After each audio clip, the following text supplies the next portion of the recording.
Chapter 503. Qinghong Hospital was one of Du Qing's businesses. When Du Qing and Liya rushed to Qinghong Hospital, Du Chun's body had already been examined and he was preparing to make the next step. When Li Dawei, the dean of Qinghong Hospital, heard that Boss Du had arrived, he quickly brought the experts to welcome him. Du Qing shook hands with Dean Li Dawei and asked, "What's the result?" "There's no danger to his life, but the condition of his arm is not optimistic." Li Dawei's expression was serious, as if he was as sad as all of you. He said, "I don't know what kind of attack he suffered, but the bones in his right arm have already been shattered. I asked young Master Du, and he said that he was only grabbed by the wrist. If it was only grabbed by the wrist, it would not have been possible to bring about such a degree of injury." To Li Dawei, the situation he encountered was against science. A normal person grabbed your wrist, and the bones in your entire arm were shattered. Was this a myth? Therefore, he believed that there were other secrets to this. Du Qing glanced at Liya, making her realize how terrifying Fang Yen was. He knew that this kind of situation did exist. "Is there any possibility of curing Qinghong?" Du Qing asked. Li Dawei shook his head and said, "When young Master Du just sent it over, I gathered the orthopedic experts from the hospital to diagnose it. After the examination report came out, we immediately held a meeting. Everyone's views were not optimistic, and the only conclusion they came to was amputation." "Dean Li, is there really no other way?" Liya asked anxiously. A perfectly fine person's arm was amputated. No one would be able to bear such a consequence. "Miss Li, we've really tried our best," Li Dawei said. "If we can't solve it here, what about abroad?" "Abroad? Is there any possibility of curing it?" Liya asked.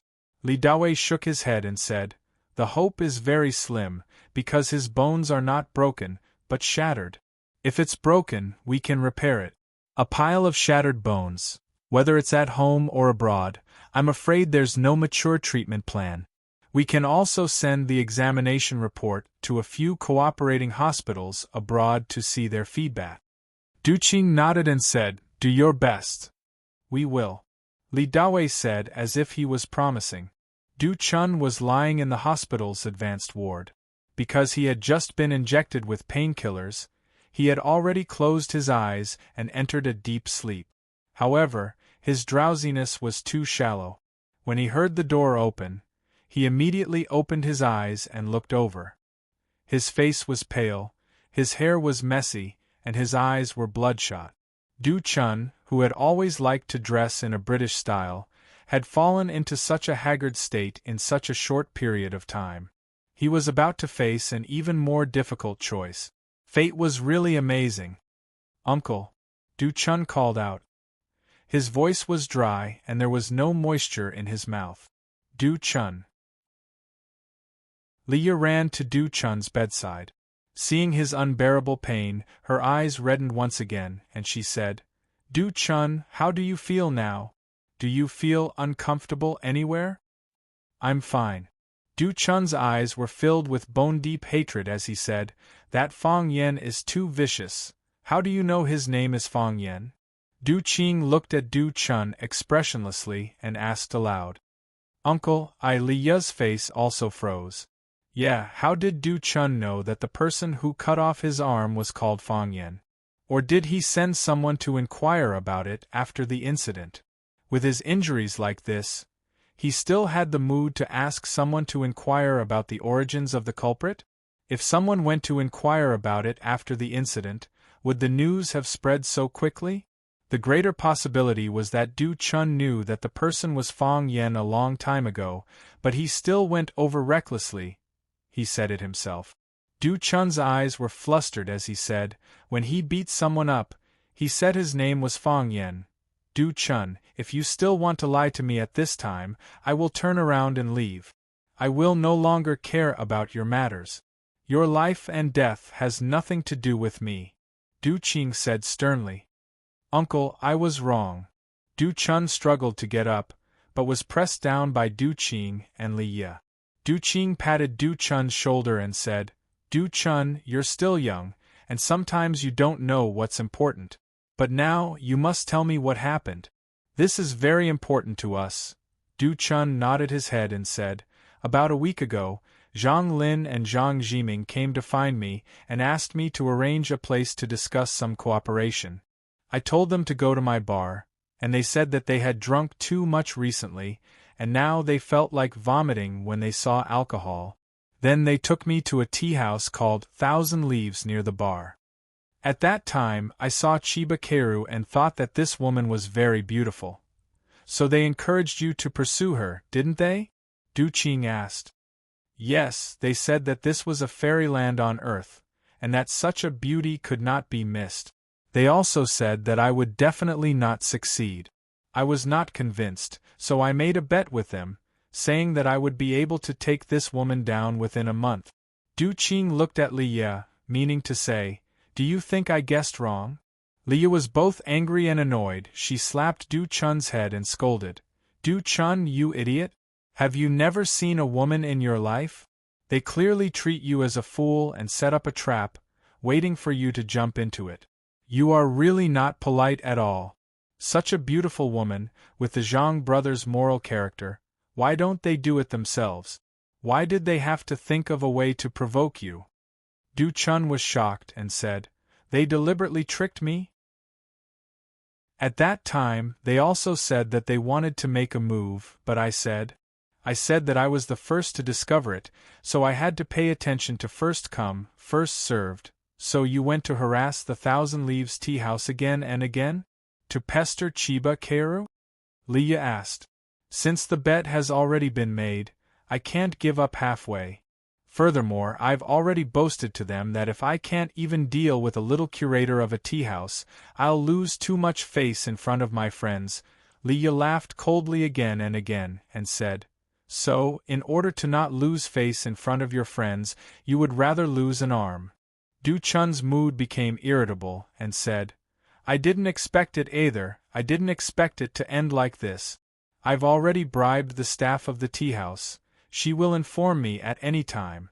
I didn't expect him to be so vicious. I thought the people I brought would be enough to make him suffer. You just said the staff member who tipped you off was the woman you kicked and beat? Du Qing asked. How do you know? Du Chun asked in surprise. What was she doing when you came in? She was playing the zither with someone, Du Chun said. There are so many waiters in the tea house, and she is playing the zither with someone. Are you talking about the zither in the corner? Du Chun nodded and corrected. Yes, it's the zither. The zither is in the corner, and you are sitting on the big round table at the entrance of the tea house. Don't ask me how I know, because I saw blood on the floor of that table. In other words, you and that girl are sitting at the innermost part of the tea house, and the other is sitting at the outermost part of the tea house. Are there any other waiters between the two of you? Yes. There should be. Du Chun asked uncertainly. He wasn't a detail-oriented person. He just wanted to pick up a girl, so why would he need to pay attention to these things? Even if he did, he wouldn't care at all. They were just some insignificant people. What kind of storm could they cause? Don't you think it's strange? That girl was clearly playing the zither with someone, but when she saw you coming, she immediately came up to receive you. Furthermore, there are other staff members among you? This isn't the first time you've been to the Thousand Leaves tea house, and today isn't the first time you've lost your temper, right? Logically speaking, the staff of the tea house all know what kind of person you are. You brought a large group of people over to cause trouble, and as long as it was a normal person, they would deliberately avoid you and not want to get close to you.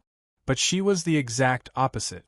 Not only was she not afraid, she even ran past the other staff members to receive them. Isn't this enough to make people suspicious? Du Chun was so shocked that he couldn't say a word. Being with his uncle constantly reminded him that he was actually a 100% idiot. There was no substance in the middle.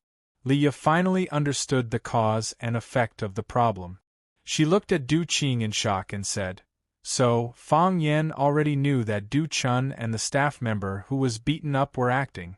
When he saw Du Chun make a move, he was unwilling to make a move, and instead sat there quietly waiting.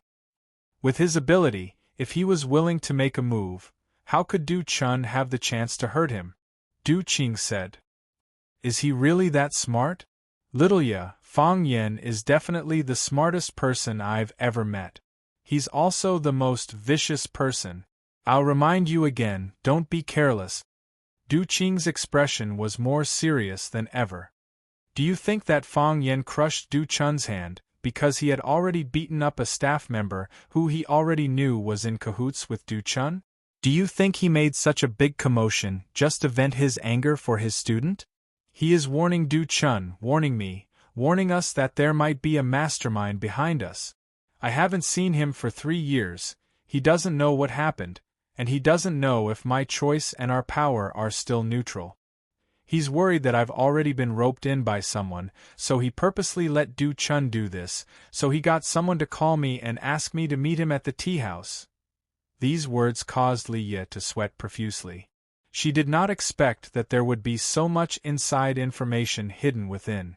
Compared to these people, Li Ye felt that her IQ was not enough. She swore in her heart that if anyone praised her for being smart again in the future, she would definitely pull out his tongue in anger. This was an insult. All the detail-oriented people in the world are bastards. Li Ye roared and cursed in her heart. After thinking for a while, he added, except for Uncle Du Qing. Chapter 504. Li Ye put away her pride and hatred towards Fang Yen and said, So, when I stubbornly wanted to come to the hospital to visit Du Chun, you rushed to the Thousand Leaves tea house?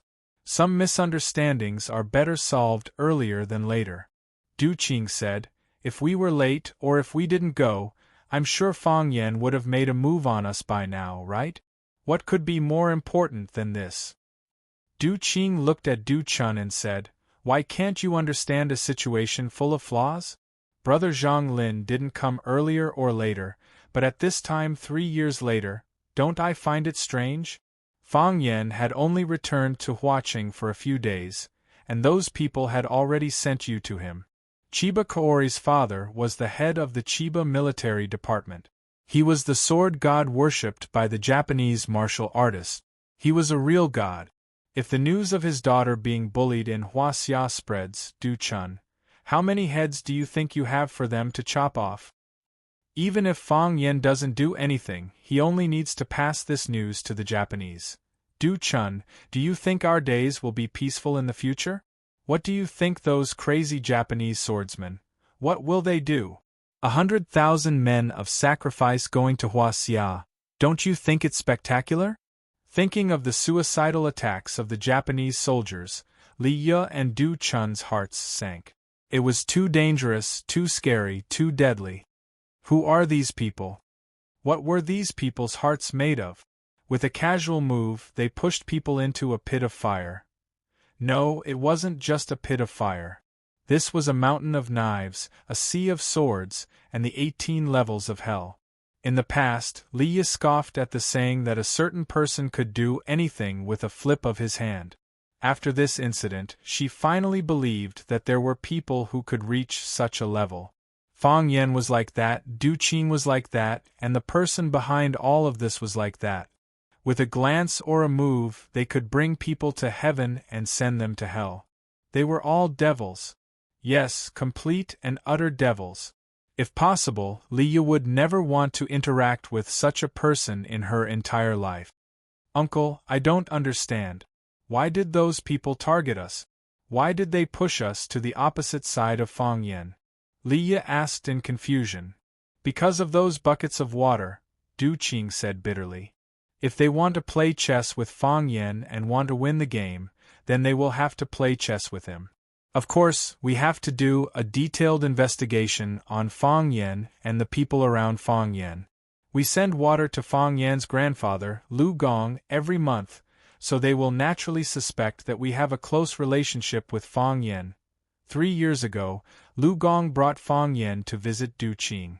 Or rather, he was looking for trouble. In the end, Du Qing cleverly resolved it.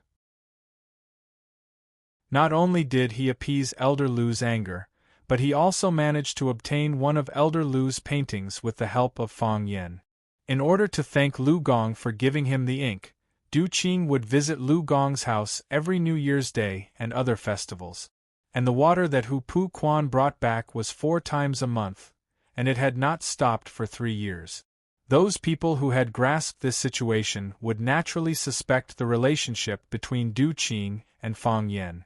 They would even mistakenly believe that the reason why Fang Yen was able to find Jiang Longtan and Jiang Fengxing's ship so smoothly in the vast sea was because of the Qing gang. Du Qing had such a background, and he had countless open and hidden connections with all sorts of people. Such a person was naturally extremely dangerous to them. So they want to remove us, the chess piece? Liya asked. They are just testing us. Du Qing said. They push Du Chun out to test us. If our 2 families fight, they will naturally take us in with a smile and use us. If our 2 families are safe, it proves that we and Fang Yen are indeed as close as they see. Then, their real killing move is about to come. What kind of killing move? They will personally spread the news of Du Chun bullying Chiba Kaori to the East Ocean. Liya really wanted to cry now. Why were those people so bad? How could they bully people like this? Did honest people deserve to be bullied by smart people like you? Uncle, what should we do now? Du Chun's already pale face became even paler. He didn't think, and it was impossible for him to think, that just going to a tea house with a friend for a cup of tea, seeing a beautiful girl, and making a bet, how could it bring about such a huge impact? How could it push him and his uncle into a desperate situation? Build an alliance with Fang Yen, and work hard to get Chiba Kaori's forgiveness. Du Qing said firmly. That's what I rushed to the tea house to do. We've already formed an alliance with Fang Yen? Is there a better choice? Du Qing smiled bitterly. Is it better for us to face those crazy death warriors alone, or is it better for us to face them together with Fang Yen? Chiba Kaori is Fang Yan's student, and it seems like they have a good relationship. Why would Fang Yen help us? Because it was the Fang family who killed Chiba Kaori's father. Du Qing said in a heavy voice, no matter what the reason is, the East Ocean people will put this hatred on Fang Yen. Fang Yen is their longtime enemy. So, he doesn't care how many East Ocean swordsmen he offends. We were born to work together. When he asked to meet, I had no reason to refuse. It was Liya's first time hearing so many secrets, and she found it hard to digest. Chiba Kaori is Fang Yan's student, and Fang Yan's family killed Chiba Kaori's father? But why does it seem like they have a good relationship? She said one bad thing about Fang Yen, and 3 women attacked her, including the woman who killed her father, Chiba Kaori. It didn't seem like there was any deep hatred between them. What kind of strange world is this? No matter how we deal with this, we're the biggest losers. Du Qing's face was covered with a layer of haze as he said, Fang Yen lost, but he won our full support. We lost, and not only did we have to choose a side, but we also have to face unpredictable risks. The people behind all this, they're the biggest winners. With just a flick of their fingers, they pushed Fang Yen to the front of countless Japanese warriors of sacrifice once again. They put us in a difficult situation, and we might face a destructive attack. The mastermind, the man who played chess with Fang Yen? Liya asked through gritted teeth. Du Qing didn't answer Liya's question, but looked at Du Chun and sighed softly, saying, Take this arm as a lesson. After you recover, go back home, and don't come back for 3 years. Uncle, my business. Leave your business to Liya to manage, and all the income will be transferred to your account. Why? You still don't trust Liya? Uncle, I don't want to go back home. Let me stay in Huacheng. I promise I won't cause any more trouble. If you don't cause trouble, trouble will cause trouble for you. Du Qing sighed softly and said, Put me on the fire to roast under my butt, and also put you guys on the fire to roast. Uncle, it's decided, Du Qing said with a strong attitude. Little Ya also reduced the number of times she goes out, and try to let her subordinates handle the matters under her jurisdiction. He knew better than anyone that the future Huaqing would be a reshuffled Huaqing. The Jiang family might be eliminated, but it might rise again. The Lan family would split, and would the old die or the new be established? The Mei family would remain independent, but could they always refuse to get involved? And the Lu family, would they really follow Fang Yan sincerely, or was it just Lu Shu's decision? As for the other observers, who would they place their bets on? Since he had formed an alliance with Fang Yan, he could only do his best to help Fang Yan achieve the final victory. Fang Yan, would he really not disappoint? After working hard in society for decades, Du Qing started to feel that he couldn't see the situation clearly. I understand, Li Yu agreed. After knowing how cunning those people were, and also understood how strong they were, she couldn't even think of fighting them. This world still belonged to smart people. I'm going back to the countryside to farm. Du Chun knew that he couldn't hold on any longer, so he could only accept his uncle's arrangement. Du Qing patted Du Chun's head and said, "Your hand might not be able to keep it, be mentally prepared." Du Qing turned around and left, while Li Yi stayed behind to take care of Du Chun. "Sis, I really can't keep my hand?" Du Chun asked sorrowfully. Li Yi nodded and said, "Finally, your life is saved. Du Chun, you really got into big trouble this time. The tea was already in its third brew, and it wouldn't taste too good if it continued. Instead, it would ruin the beauty left behind." Fang Yan looked at Chiba Sun and said, "It's good to see that you're fine. Since we found a place today, we might come here often to drink tea in the future. We'll be leaving first, the two of them still have to catch a flight later." Chiba Sun immediately stood up and bowed deeply to Fang Yan, saying, "Thank you, Mr. Fang. If you hadn't appeared in time today, the Chiba tea house might have been destroyed by them. It started because of me, why are you thanking me?" Fang Yan shook his head and said, "I was the one who brought you trouble. But don't worry, something like this won't happen again. You have to be careful too. If you encounter anything that you can't solve, you can call Mr. Du or contact me anytime." As Fang Yan spoke, he took out his phone from his pocket and handed it over, saying, "Save your number." Chiba Sun's eyes were filled with doubt, but she quickly understood. She shouldn't think about things that she couldn't understand. Let nature take its course and follow her heart. Chiba Sun didn't reject Fang Yan's good intentions. She took Fang Yan's phone and saved his number, then dialed her own number. "If there are any Japanese friends who came from afar, please send my regards to them," Fang Yan said. He turned around and walked outside. "Mr. Fang," Chiba Sun shouted. Fang Yan turned around. "This isn't fair to you," Chiba Sun said. "Is there anything fair in this world?" Fang Yan smiled and said, "Don't ask that injured employee to come back to work anymore." Chiba Sun's eyes instantly became clear, and there was an unconcealable anger on her face. Chapter 505. Jiang Qin and Yuan Lin didn't understand what they were talking about, but they knew it must be very bad. Because they found that Fang Yan's eyes were very lonely and his smile was very bitter. "Mr. Fang, are you okay?" Jiang Qin asked with concern. "I'm fine." Fang Yan smiled and shook his head. "Am I not fine?" "It's good that you're fine," Yuan Lin said. They were worried, but Fang Yan didn't want to tell them the truth, and they didn't know how to comfort him. Fang Yan invited them to lunch, but the two girls refused. They got up in the morning and ate a lot of desserts in the hotel restaurant. Now they couldn't eat anything. Fang Yan sent them to the hotel door, and then the two girls went back to their room to pack their luggage. They were going to the airport in a while. After Jiang Qin got out of the car, he rushed up and hugged Fang Yan. He said, "Mr. Fang, be happy forever." After that, he turned and ran toward the magnificent hotel lobby. Yuan Lin opened her arms to Fang Yan and said, "I want one too." Fang Yan hugged Yuan Lin and said, "You too should be careful." "Mr. Fang, don't worry. We will take good care of ourselves," Yuan Lin promised. When the two girls' figures disappeared, Fang Yen drove the car away. The phone in his pocket rang. Fang Yen glanced at the caller ID. It was Lu Chaoga. Fang Yen answered the phone and asked with a smile, "What's the matter? Are you coming back for lunch?" Lu Chaoga asked. "I'm on my way back," Fang Yen said. It was lunchtime now, and there was nothing to do back at school.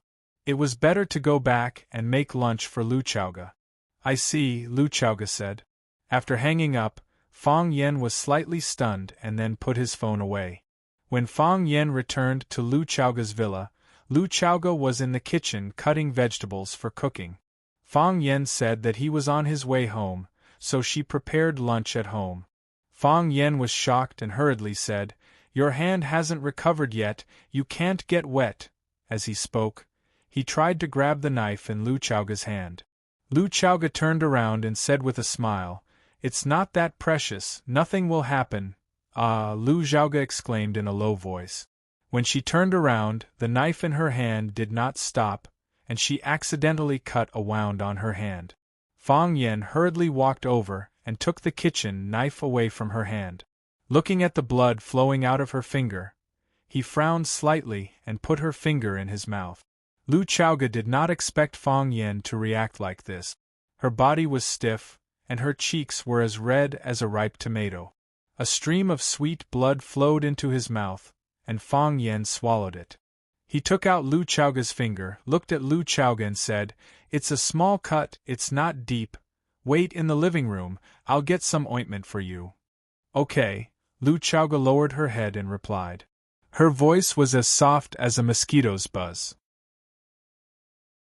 It was very surprising that a professional queen who was so energetic at work was so timid and weak when it came to relationship. Fang Yen quickly found the golden chrysalis muscle nourishing powder that he had not used before. He applied a layer of it to the wound on Lu Chaoga's finger, and then used gauze to bandage the injured finger. After tying a beautiful bow, Fang Yen looked up at Lu Chaoga's pretty face and said, "The wound on your palm is not completely healed. This hand must not touch water. If your palm gets inflamed a second time, even the golden chrysalis muscle nourishing powder can't help you." "I know. I used my other hand to wash the vegetables," Lu Chaoga explained. "Then you have to use both hands when you cut the vegetables, right? What if the water stains on the vegetables or the knife get on your hands?" Fang Yen said angrily. He put away the ointment, removed the apron from Lu Chaoga's neck, and walked toward the kitchen. He said, "Tell me what you want to eat, I'll make it." Fang Yen walked into the kitchen and realized that Lu Chaoga had prepared all the dishes that she liked to eat. There was not a single dish that she liked to eat.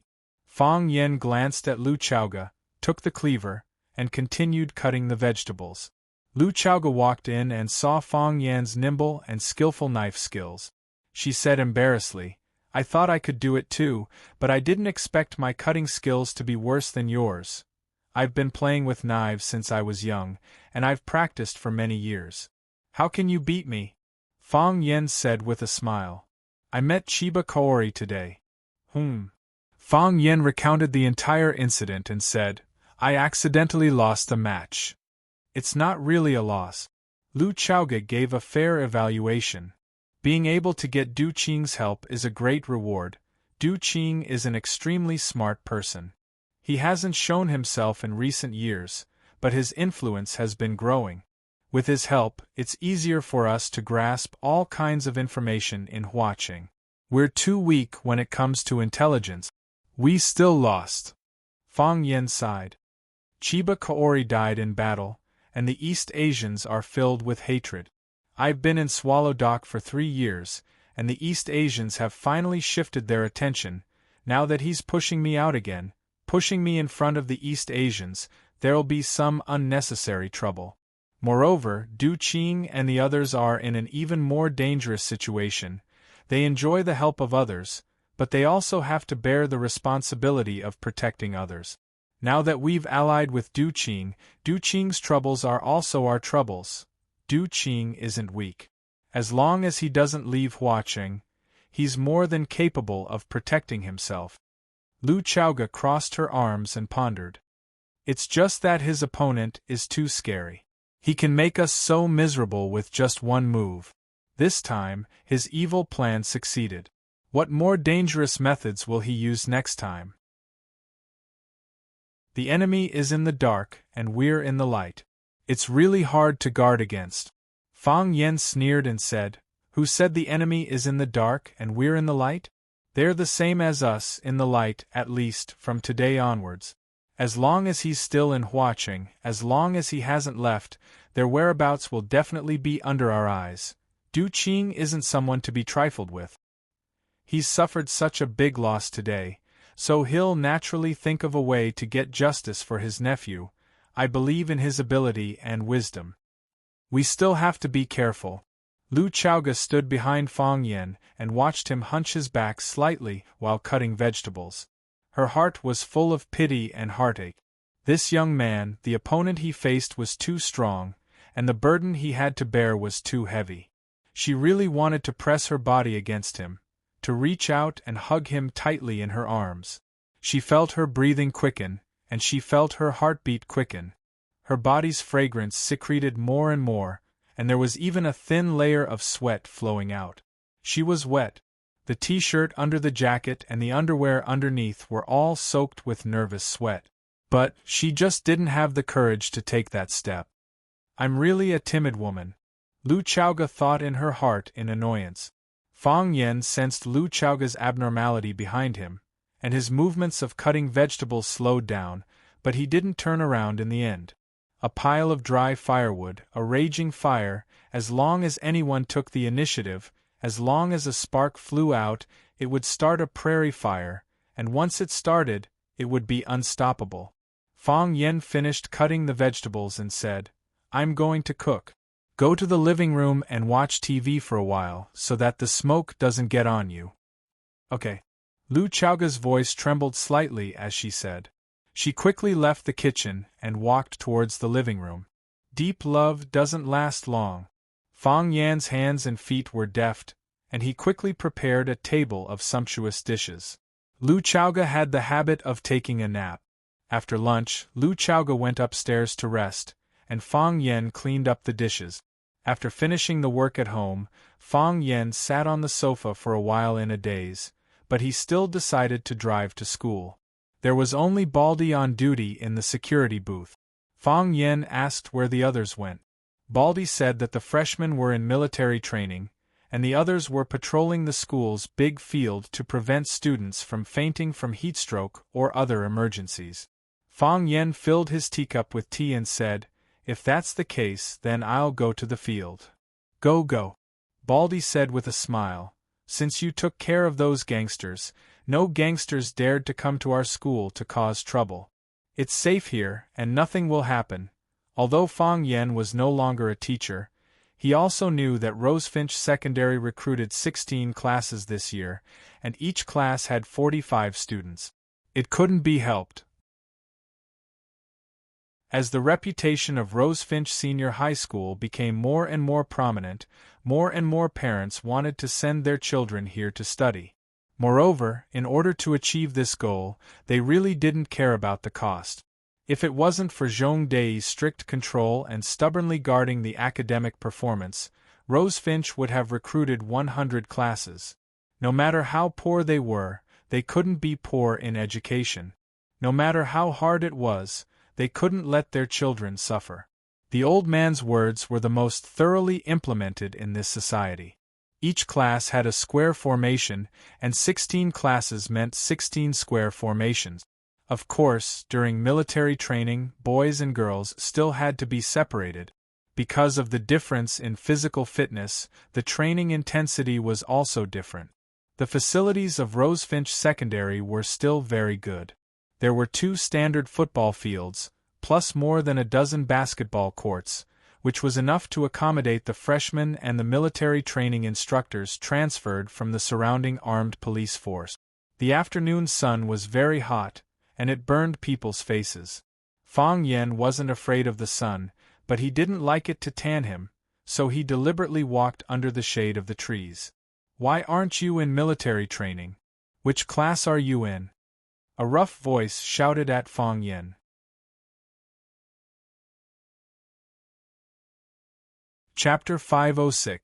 In order to avoid military training, the students used all kinds of skills and means. Some people asked for period leave, some asked for sick leave, and some said that their parents suddenly passed away. In fact, their grandmother had passed away several years ago. Some people fainted while standing, and some people ran away while practicing. Therefore, the military training instructors and counselors of each class took turns to closely monitor the students to prevent any fish from escaping the net. It was time for military training. The young guy, Fong Yen, appeared in the shade of the trees next to the school.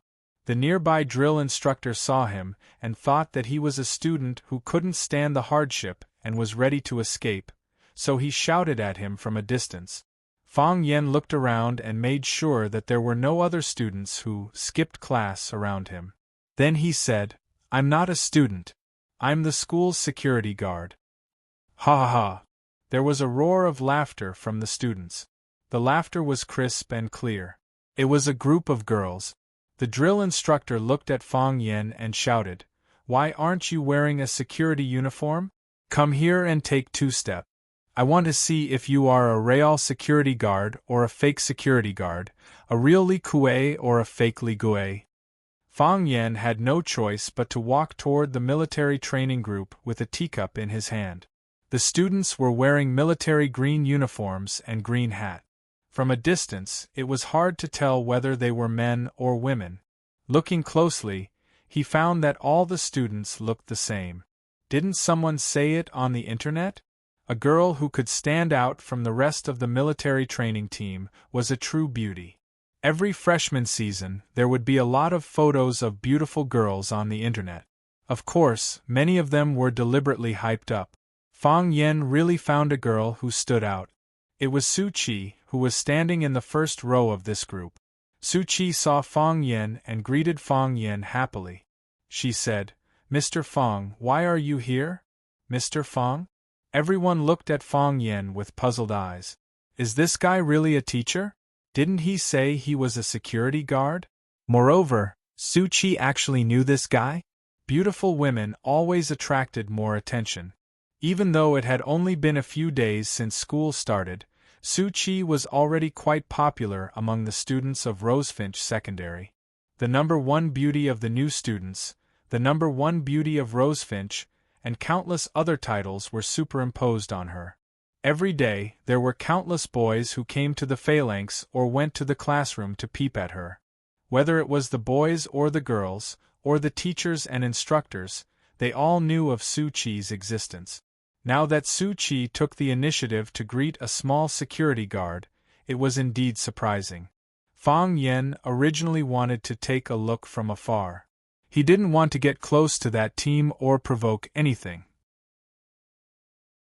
He had long since realized that he had a mocking face, and anyone who saw it would want to slap him a few times. But now that Su Qi had taken the initiative to greet him, it would be rude of him not to respond. Therefore, Fong Yen smiled at Su Qi and said, "I'm just walking around." Su Qi's next words pushed Fong Yen to the heart of the storm. She smiled sweetly, and the military uniform and the green hat that didn't fit Fong Yan's aesthetic standards couldn't hide her flowery smile. She said to Fong Yen, "Mr. Fong, wait for me for a moment. Our moral principles are almost over. I'll treat you to a Coke later." Wow, everyone was shocked. Su Qi actually took the initiative to invite a small security guard to a Coke? And she made it very clear that it was her treat. Wasn't this a public invitation? Su Qi, what's the relationship between you two? Su Qi, don't tell me you like this small security guard? Oh my god, the campus belle Rosefinch and the security guard Rosefinch. Why does this combination seem so incompatible? Cheese the students discussed animatedly, and the girl standing next to Su Qi directly asked Su Qi boldly. Nowadays, high school students didn't know what it meant to be shy and affectionate words were hanging on their lip. Fong Yen was stunned for a moment and said, "I still have a lot of things to do. You focus on your military training, don't be distracted." After saying that, Fong Yen wanted to leave this troublesome place. Wait. the black-faced instructor shouted. Fang Yen turned to look at the instructor and said with a smile, "Hello, is there something I can help you with? What's your name?" The instructor looked up and down Fang Yan's face and asked. Fang Yen said. "Are you really the security guard of the school?" "Yes." Fang Yen nodded. "I'm often on duty at the school gate. Many students here should have seen me, right?" The instructor sneered and pointed to the black Chinese tunic suit on Fang Yen and said, "It's not the first time I've seen the school's security guards. I'm also very familiar with Captain Kai of your security department, and we've even had a meal together. Everyone else is wearing the school's security uniform. Why are you the only one wearing a Chinese tunic suit? Why? Do you think the security uniform is ugly?" To be honest, Fang Yen did think the security uniform was ugly. Perhaps many of these students who were undergoing military training also felt that the military uniform they were wearing was ugly. However, if he said his true thoughts in public, it would be too offensive. It was not conducive to unity. Fang Yen laughed and said, "I don't think the security uniform is ugly. It's just that the clothes have just been washed, and there are no other clothes to change into. So I'm wearing a Chinese tunic suit. Do you have a little discipline and the concept of obedience? Do you have a little sense of professional pride?" The black-faced instructor shouted angrily, "If a soldier suddenly found out that he forgot to bring his gun during a battle, can he not shoot? If a soldier found out that his clothes were not dry last night during military training, can he wear it casually? No, absolutely not. If you don't bring your gun, you are not a qualified soldier. If you don't wear the prescribed clothes, you have no organization and no discipline. Everyone else is wearing military uniforms, only you are wearing strange clothes. Are you of the same mind as everyone else? Are you one with this team?" Fang Yen thought about it seriously, and said to the black-faced instructor with a guilty face, "Instructor, I'm sorry, this is really my fault." "Of course it's your fault. If it's not your fault, then it's my fault?" Seeing Fang Yen apologize, the instructor was even more proud. He straightened his back and said to Fang Yen, "Although you're just a security guard of the school, you're also part of the Rosefinch team. At least you should act like a teacher, right? Do you know what a bad influence you've brought to the students? If all the students I brought wore my own clothes for military training, what would the team look like? Do you have any heroic spirit? Do you have any military demeanor?" Fang Yen felt that he was about to cry. He felt that what the instructor said made sense, and he was speechless. So Fang Yen apologized to the instructor again and said, "Instructor, I'm sorry, this is really my fault. I have no organization and no discipline, and I dress too independently." Then he said to the students who were in military training, "Students, I'm a bad role model. You must not learn from me. Since it's military training, you should act like a soldier. Don't think that your clothes are ugly, don't think that your hats are an eyesore, don't think that your hats cover your bangs and crush your carefully styled hair. No, a man who bleeds is the most handsome, and a woman who sweats is the most beautiful. You have abandoned the beauty of gentleness and have the beauty of toughness that is even rarer." Fang Yen felt that he had stirred up enough. He smiled awkwardly and said, "Students, you continue with your military training. Military training is very necessary.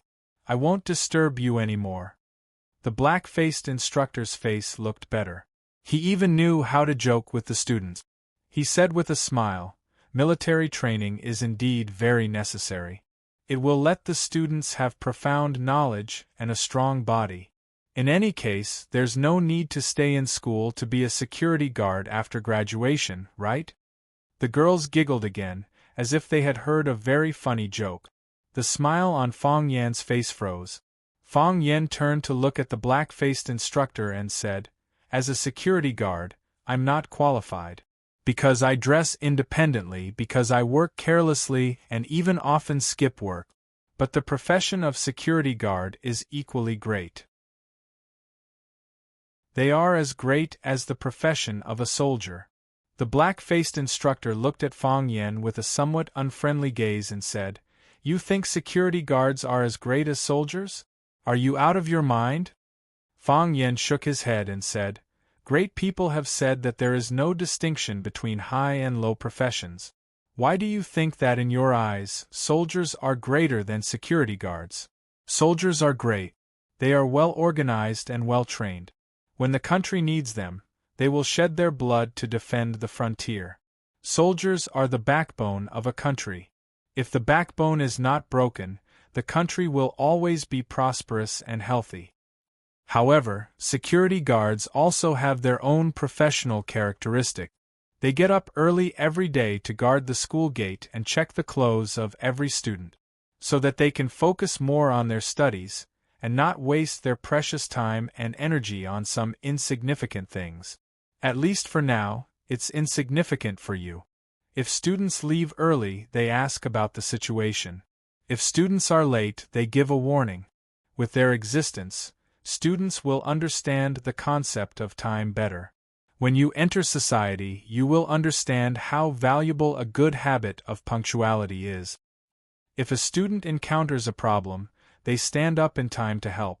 If a student encounters danger, they use their own bodies to block in front of them. Just now, the instructor mentioned Captain Kai. Captain Kai has another nickname, Baldy. Perhaps you new students don't know him yet, but you will definitely know him in the future. Because, batch after batch of students accidentally dropped their belongings in Sparrow River, it was Baldy and the others who jumped into the water to retrieve them. Some students' keys or mobile phones were thrown into the toilet pit in the toilet. "Wow!" the students exclaimed. "He jumped into the toilet pit?" The girls asked excitedly. "He didn't jump," Fang Yen said. "He was too fat, so he got stuck and couldn't jump."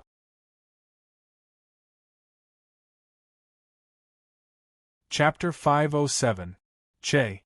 The girls were full of disdain. What kind of people are they? They thought that Baldy jumped into the cesspit to help the students get their cell phones and keys.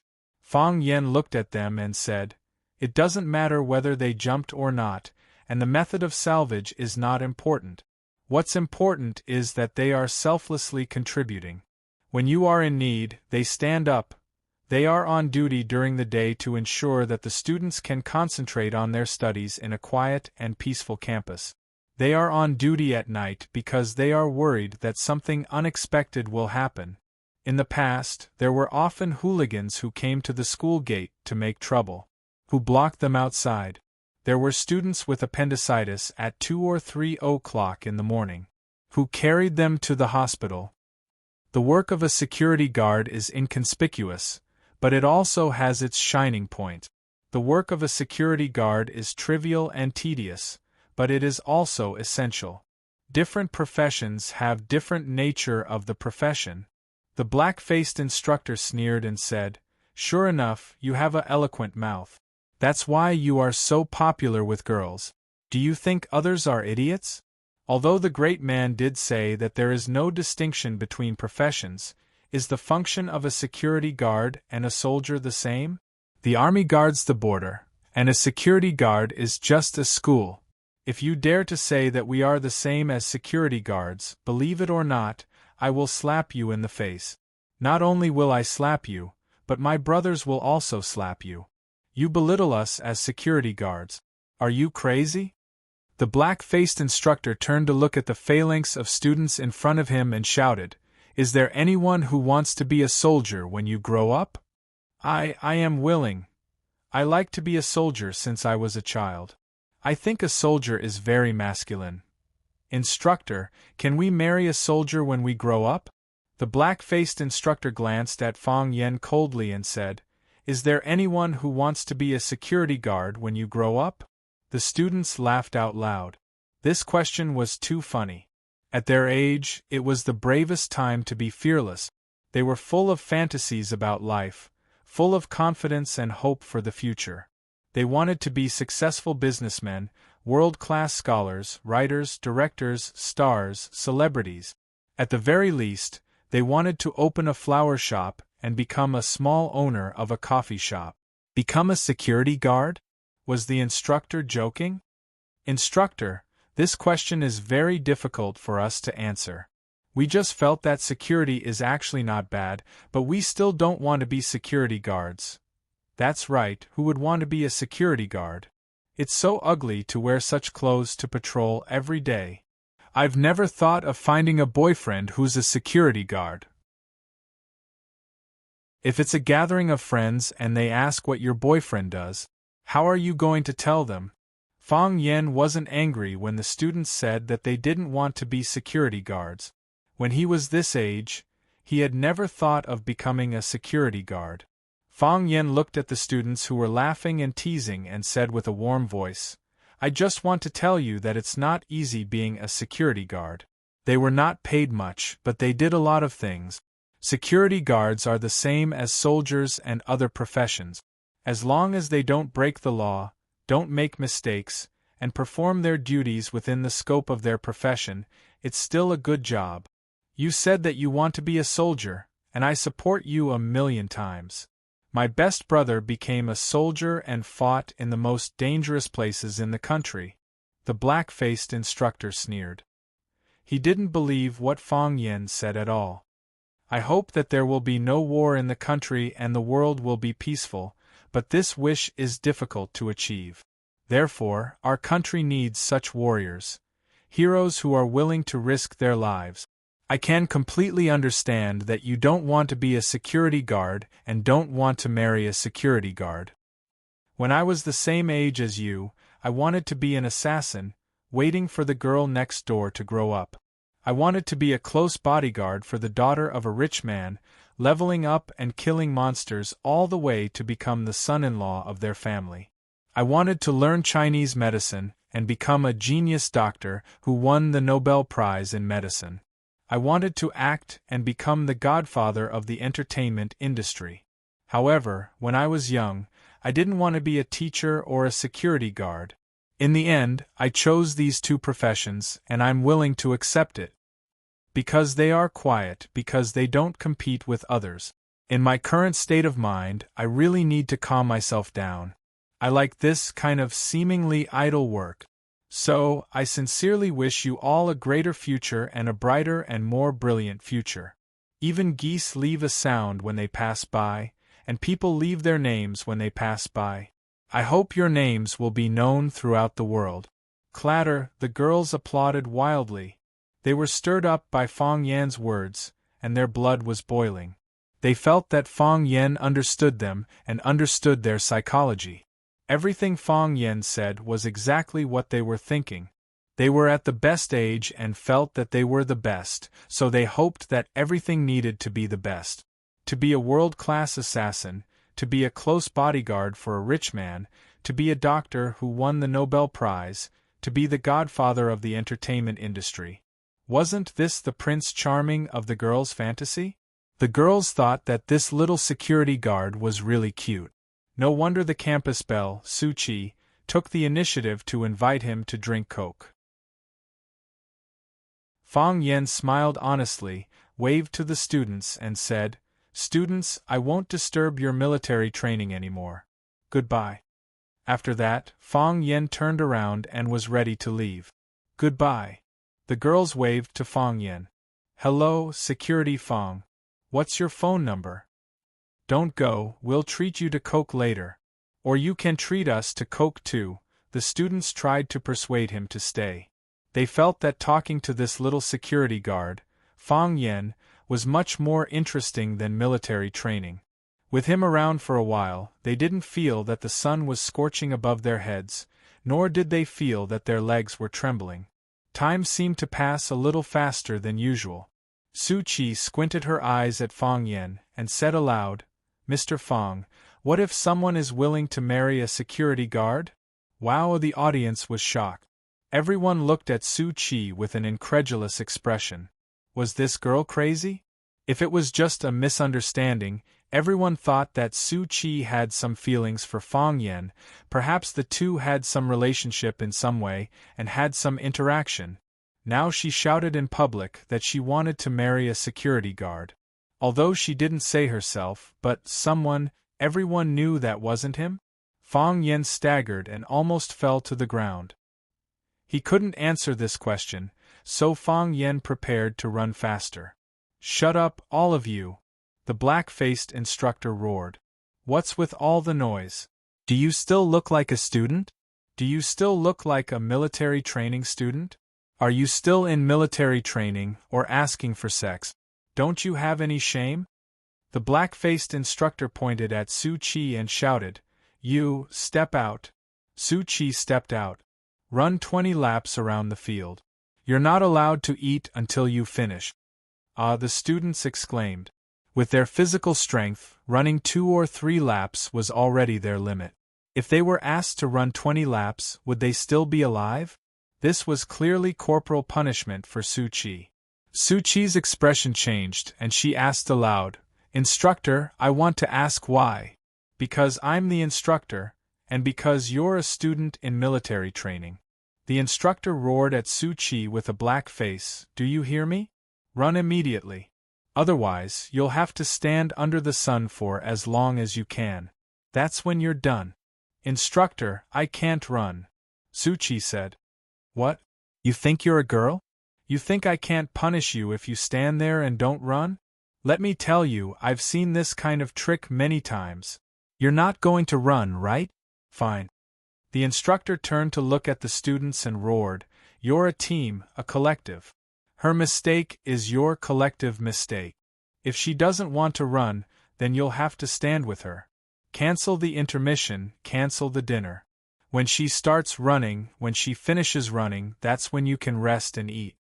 "Ah," the students screamed even more miserably. Their bodies were already exhausted, and they clenched their teeth and persevered just for the intermission. Now that the intermission and dinner were cancelled, how could they bear it? How was he going to let them live on?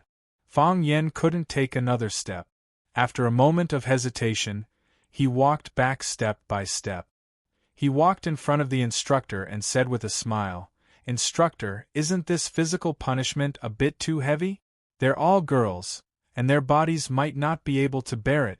It'll be bad if something happens to them. Neither of us can get away with it, don't you think so?"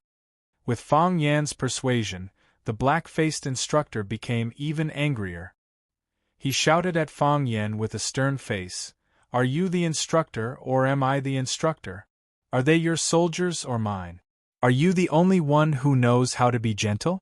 Are you the only one who knows how to plead for them? Is this how you pick up female students? How can there be someone like you in Rosefinch Secondary? If I were the school's leader, I'd be the first to fire you." Fang Yan nodded and said, "Some of the students' words are inappropriate, but they don't mean it. How about, instructor, you forgive them this once?" "No."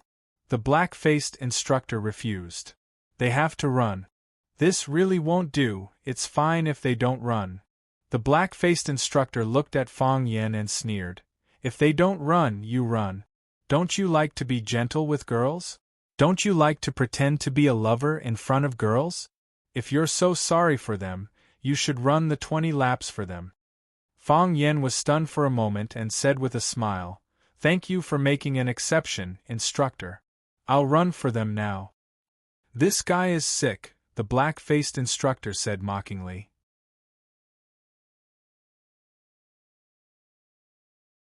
Chapter 508. This guy was sick, and very sick.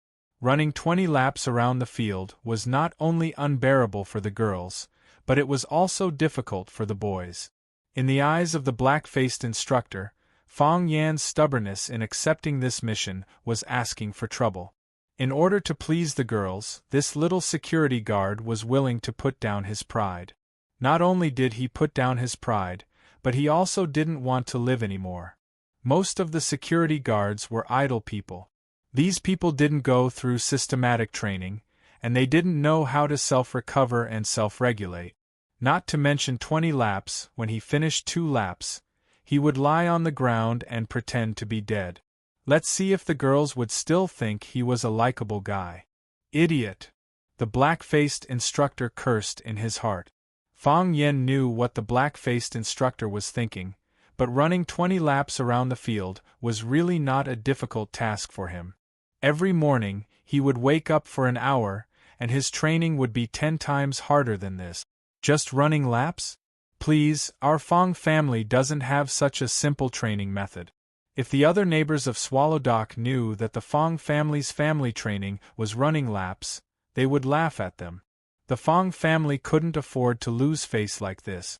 Mr. Fong, don't run.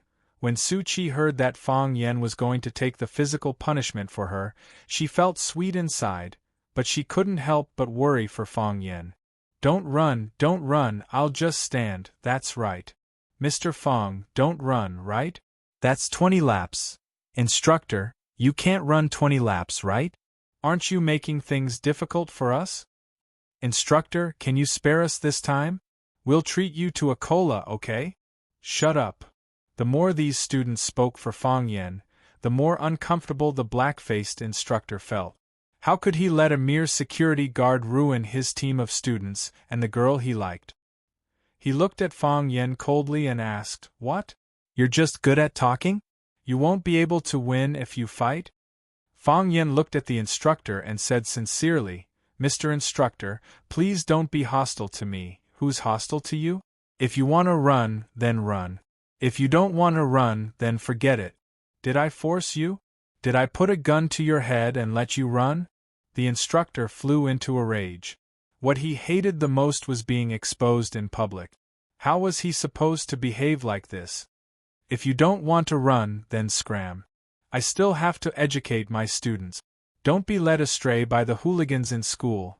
Fong Yen sighed and said, I'm willing to accept the punishment on their behalf. I'll definitely finish these 20 laps. I just hope that you won't work with your emotions. That will have a bad influence on the students. The black-faced instructor was really annoyed by Fong Yen. He said, I work with emotions? Are you kidding me? You say I work with emotions? Why am I working with emotions?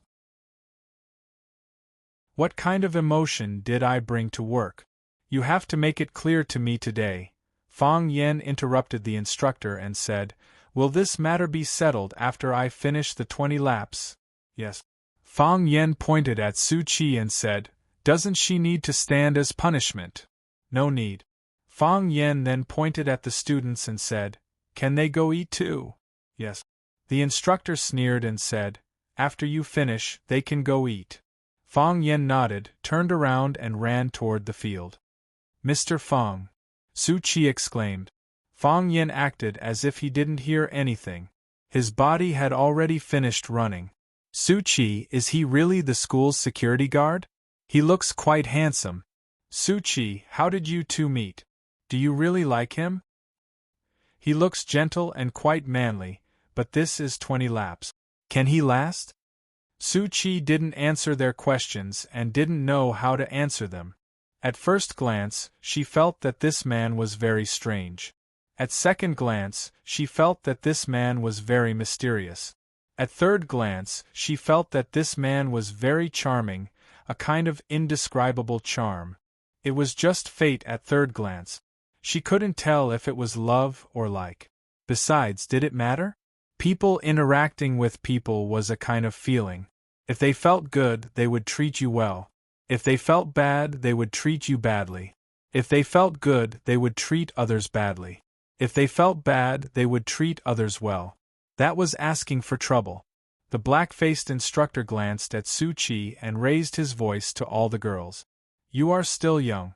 There are a lot of things you don't understand. There are a lot of people who can't see through it. They think that saying a few witty words is humorous, and doing a few strange actions is cold. I can tell you responsibly that such a man will not have any future. Impossible, Su Chi retorted. You think I'm wrong? The black-faced instructor stared at Su Chi and asked. Of course not, Su Chi said. What do you think? He is penniless. I can make him rich. He is unknown. I can make him famous. Su Chi said. He likes to be a teacher, so I can make him the principal. He likes to be a security guard, so I can make him the security captain. Besides, I think he is more promising than you now. Su Chi, How can you talk to the instructor like this? Suchi glanced at the instructor coldly and said, Instructor, do you have to be like this? Teacher Fang Yan just didn't wear the security uniform issued by the school. Even the school didn't say anything to him. But you put one hat after another on him. Think about it carefully. How many times has Mr. Fang apologized to you because of this? You are aggressive and Mr. Fang keeps giving in. You are not considerate, and Mr. Fang has to compromise. Why did he do that? It's because he doesn't want to have a conflict with you in front of the students. He wants to protect your dignity, and he wants to protect his own dignity. He doesn't want to let the school lose face and let us students see it as a joke. Do you really think that Teacher Fang Yan is afraid of you? Why is he afraid of you? Is he afraid of your fist, or is he afraid of your power? When you compare with him, it's clear who is better. You still have the nerve to say that he won't be successful in the future? Maybe he's afraid that I'll beat him up. The black-faced instructor sneered and said, This kind of glib-tongued sissy doesn't have any manliness at all. We soldiers hate this kind of man the most. Fortunately, he didn't provoke me just now. Otherwise, I'd have slapped him. What a great prestige! Suchi sneered. The school invited us to come here to train your physique and cultivate your brave heart. Is this brave heart? Is it bullying people with martial arts? Hee, if a soldier doesn't have some martial arts, what kind of soldier can he be? The smile on the black-faced instructor's face froze because he found that Fang Yan actually rushed past him. In other words, while he was talking to Suchi, Fang Yan had already finished a lap of the field. How is this possible? The black-faced instructor stared at the students and asked, Did he cheat? No. The girls answered in unison. On the emotional scale, they were completely on Fang Yan's side. Even if Fang Yan really cheated, they wouldn't expose him. Besides, Fang Yan really didn't cheat. He really finished a lap. The black-faced instructor sneered and didn't say anything. He was ready to personally watch Fang Yan, watch his back, and watch every step he took. There were still 19 laps left. He didn't believe that he could finish all of them. Without waiting too long, Fang Yan ran past them again. Mr. Fang, you can do it. Mr. Fang, good job. Moi, Mr. Fang, you are so handsome. The girls all cheered for Fang Yan. Suchi was silent. She was still worried that he couldn't finish the race. Soon, Fang Yan ran past them again. The 4th lap, the 5th lap, the 6th lap. After more than 10 laps, Fang Yan still looked like nothing had happened. His speed didn't decrease, his breathing wasn't out of breath, his footsteps were still light, and his running figure was still so handsome. His face was relaxed, and there was no sign of fatigue on his face. There wasn't even a drop of sweat. This didn't make sense. If he hadn't seen it with his own eyes, the black-faced instructor would have said that Fang Yan had cheated. Even if he had run these 20 laps, he would have been exhausted by now. Even if he managed to persist, it would be impossible for him to have the same speed as the first lap. Such a good life form. Is this guy a monster? Because Fang Yan suddenly ran laps, not only the girls here were paying attention, but the boys on the field were also paying attention. The boys thought it was a little strange at first, but after Fang Yan ran more than 10 laps, they began to get excited. It was as if they were the ones who ran this kind of result. Hey bro, good job. Bro, how many laps have you run? Are you tired? Bro, which class are you from? What's your name? The black-faced instructor's comrades came over. They pointed at Fang Yan and looked at the black-faced instructor curiously, asking, Your student? He's a good seedling. How could he be his student? Didn't you see that all the soldiers he brought are female? But that kid is really fierce. He ran more than 10 laps without his face turning red. Even we wouldn't be as strong as him, right? What's his background? Is he from the instructor's brigade? There are monsters like that over there, but they didn't send anyone over this time. The black-faced instructor looked at his teammates, who were so excited that they wanted to drag Fang Yen to become sworn brothers. He said with a gloomy face, "Rosefinch Secondary, School Security."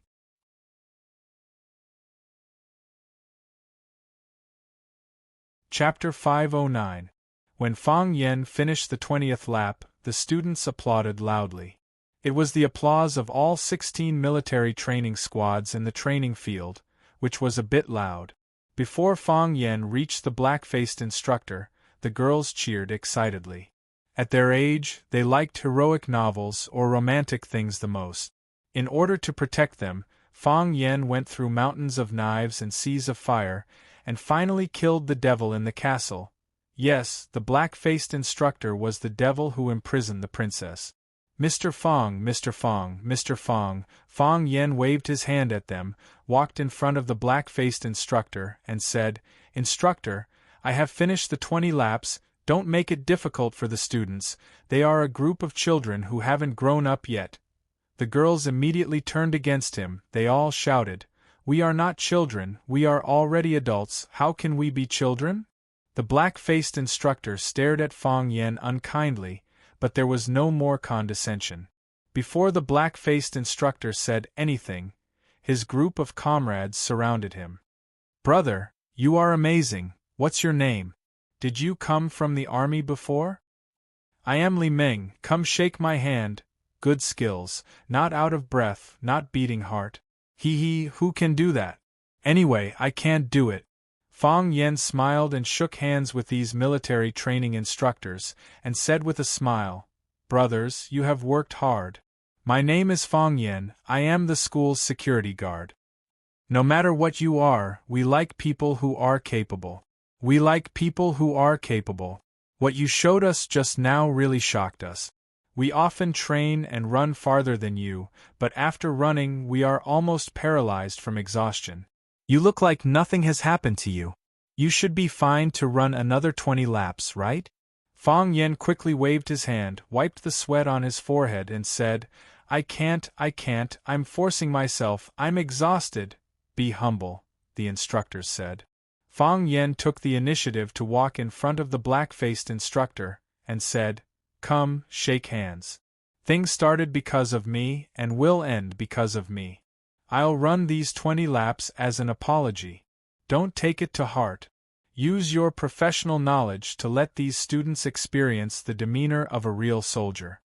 The black-faced instructor's face suddenly turned purple. He looked at Fang Yen embarrassedly and said, "I've always been against you. I've never been a likable person." Fang Yen explained seriously, "I didn't grow up well. It's not your fault." Fang Yen would often reflect on why people would view him as an enemy no matter where he went. Later on, he also thought of such a possibility. Could it be that his appearance was attracting hatred for him? "Poochie," the girls roared with laughter. Some of them bent over, some of them fell down, and some of them had tears in their eyes. "It's not your fault that I didn't grow properly. Who doesn't want to grow well? But, can this kind of thing be decided by oneself? This little security guard is so cute." The black-faced instructor also laughed. He reached out his rough big hand and shook Fang Yan's hand. He said, "I also have to apologize to you. In fact, I saw that you were liked by the girls, and I felt a little uncomfortable. I've been with them for a few days, and I care about them every day, but I've never seen them treat me like this." The black-faced instructor secretly glanced at Su Chi, and then quickly moved his eyes away. He said, "I'm a little narrow-minded, so I wanted to find trouble with you and put you in your place. I didn't expect you to be so powerful. I asked you to run 20 laps, but you didn't scare me. Instead, you put me in my place. My words were a little vulgar, don't take it to heart. I'm used to speaking like this in the army, and I haven't changed this bad habit outside. We understand each other," Fang Yen said with a smile. "I don't like to wear the security uniform, so I haven't changed it until now." Fang Yen waved to the students and said, "Students, goodbye." "Goodbye, Mr. Fang." The students warmly said goodbye to Fang Yen. There were also people who said that they would go to the security office to find Fang Yen and invite him to eat pickled fish at the school gate. Fang Yen smiled and turned to the security booth at the school gate. The black-faced instructor looked at Fang Yen walking away, then he turned to the students he led and said, "I take back what I said just now, Teacher Fang Yen. He is a very good man, and a very unyielding security guard.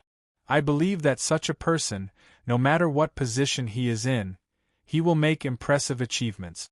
Even if he is just a security guard now, but he is not an ordinary security guard."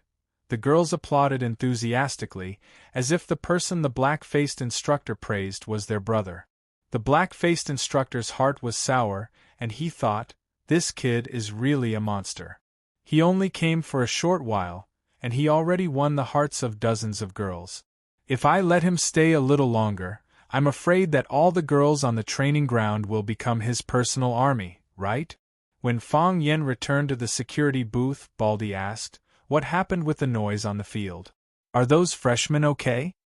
"They're okay," Fang Yen said with a smile. "It's good that they're okay. I was afraid that the students and the instructor would not get along and cause trouble. It could also be that the instructor and the security guard don't get along," Fang Yen said with a smile. The bell rang and Fang Yen said to Baldy, "I still have something to do, so I'll leave first." After that, Fang Yen walked toward the school's parking lot. Baldy was full of doubts. In the past, Fang Yen would wait until all the students left before he would get off work with them. Today, he left in a hurry. Did something happen at home? Fang Yan's matter was Lu Chaoga's matter, and Lu Chaoga's matter was Baldy's matter. Thinking that something might have happened to Lu Chaoga, Baldy's mood became a little anxious. Lu Chaoga was his benefactor. If it wasn't for Lu Chaoga's acquisition of Rosefinch, Baldy would not be able to take up the prestigious position of the security director of Rosefinch Secondary, even if he had to endure for another 20 years until all the remaining hair on his head fell off. How many people stared at the chair under his butt? If it wasn't for Lu Chaoga's protection, would he be able to hold it? One must know how to repay kindness, but Baldy never knew how to repay kindness. Soon, the mystery was revealed. The bell that signaled the end of class was still echoing in a corner of the campus. A group of girls in green military uniforms with military training caps in their hands sprinted toward the small security booth at the school gate like ferocious tigers. Looking at them running toward him, Baldy suddenly thought of a song. "The tigers on the mountain don't eat people, and they look quite cute." Whoosh! Those female tigers surrounded the security booth tightly, and the people at the back were still desperately squeezing to the front. Professional habits made Baldy want to go out and maintain order. Just as he was thinking about this, he realized he was trapped in the security booth and couldn't go out at all. "Teacher, is Teacher Fang Yen here?" a sweet girl asked aloud. "Where's Fang Yen? Do you have a security guard named Fang Yen? The one who is very handsome, 100 times more handsome than you?" This girl's question was more straightforward. "Hand over Fang Yen to us." This girl was more barbaric. Baldy was dizzy from the noise, but he finally understood what was going on.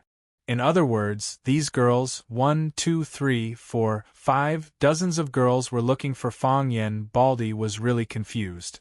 Didn't he just ask Fang Yen to patrol the freshman training ground? How did he bring back such a large group of girls in the blink of an eye? Even if he was a blooming rape flower, he shouldn't attract so many bees, right? Besides, he and his buddies walked around the freshman training ground every day. Because he was worried about the safety of the girls, he deliberately wandered in front of them a few times. It shouldn't have caused such a big scene, right? Of course, there were girls who took the initiative to hit on him. They threw over 100 yuan and said, "Security, buy me 2 boxes of mineral water." The more Baldy thought about it, the angrier he got. He slapped the tattered table in front of him. But the whole place was safe, and there was silence. Baldy was very satisfied with the silent effect he created. He was about to show off the dignity of the security captain when the girls suddenly exploded. "Hey, what's wrong with you? Why did you slap the table? Do you think you look handsome when you slap the table? Ugly freak. You scared me. Give me back our teacher Fong Yen." Baldy finally found a chance to speak and shouted, "Fong Yen is home. He already got off work early and went home. Teacher, can you give me teacher Fong Yan's phone number?" A beautiful little girl blinked her big, starry eyes at the Baldy. Anyone who saw this little ant would think that she was really cute. Baldy's face turned red. Someone actually called him teacher? Didn't they all call him Baldy?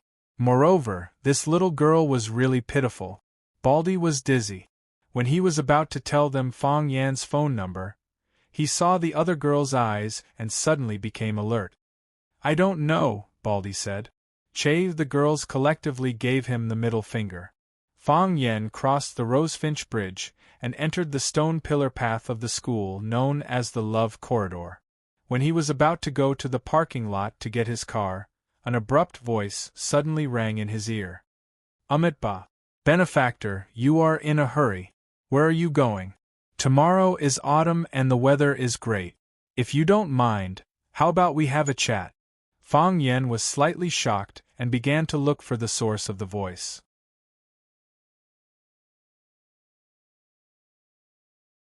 Chapter 510. With Fong Yan's current level of cultivation, he was extremely sensitive to his surroundings. He could not add a feather, nor could he drop a leaf. The wind blew the grass, and the sound entered his ears. Rats scurried and snakes scurried, and all entered his heart. However, Fong Yen did not sense anyone around him. In other words, that person was already close to him, but he did not sense it. On one hand, it proved that this person's ability was outstanding, and he had entered the Anata state. In a slightly more mysterious way of cultivation, he was a demigod. On the other hand, it also showed that this person was kind and did not have murderous intent. No matter who it was, no matter how strong that person was or how strong that person was, as long as he had murderous intent, it was easy to be detected. At least, Fong Yen could detect it. Of course, if that person entered the invincible Vajra state and could hurt people with his mind alone, even Fong Yen would find it difficult to find out. Because the mind of a person was shapeless and the most difficult to capture. On the stone of seeking knowledge sat a monk and a Taoist. The monk was a white-browed old monk, and the Taoist was a gray-robed Taoist. Both of them were old acquaintances of Fong Yen. Of course, if one looked closely, they were not very familiar. Fong Yen came over with a face full of surprise, and reached out to grab the gray-robed Taoist's hand. The Taoist waved his sleeve, and the hand magically disappeared. Fong Yen reached out again, and the Taoist's other hand also disappeared. Fong Yen smiled bitterly and said, "Master, I haven't seen you for a long time. I just wanted to shake hands with you to show that we are close. Why are you avoiding me?" "I'm afraid that I won't be able to pull it back if I shake hands," the gray-robed Taoist said with a double meaning. After the previous few encounters, he had a deep understanding of Fong Yen. This guy was someone who would not get up early without benefit. If he suddenly became intimate with you, it must be because he wanted some treasure on you. If you don't want him to take advantage of you, then don't have any contact with him.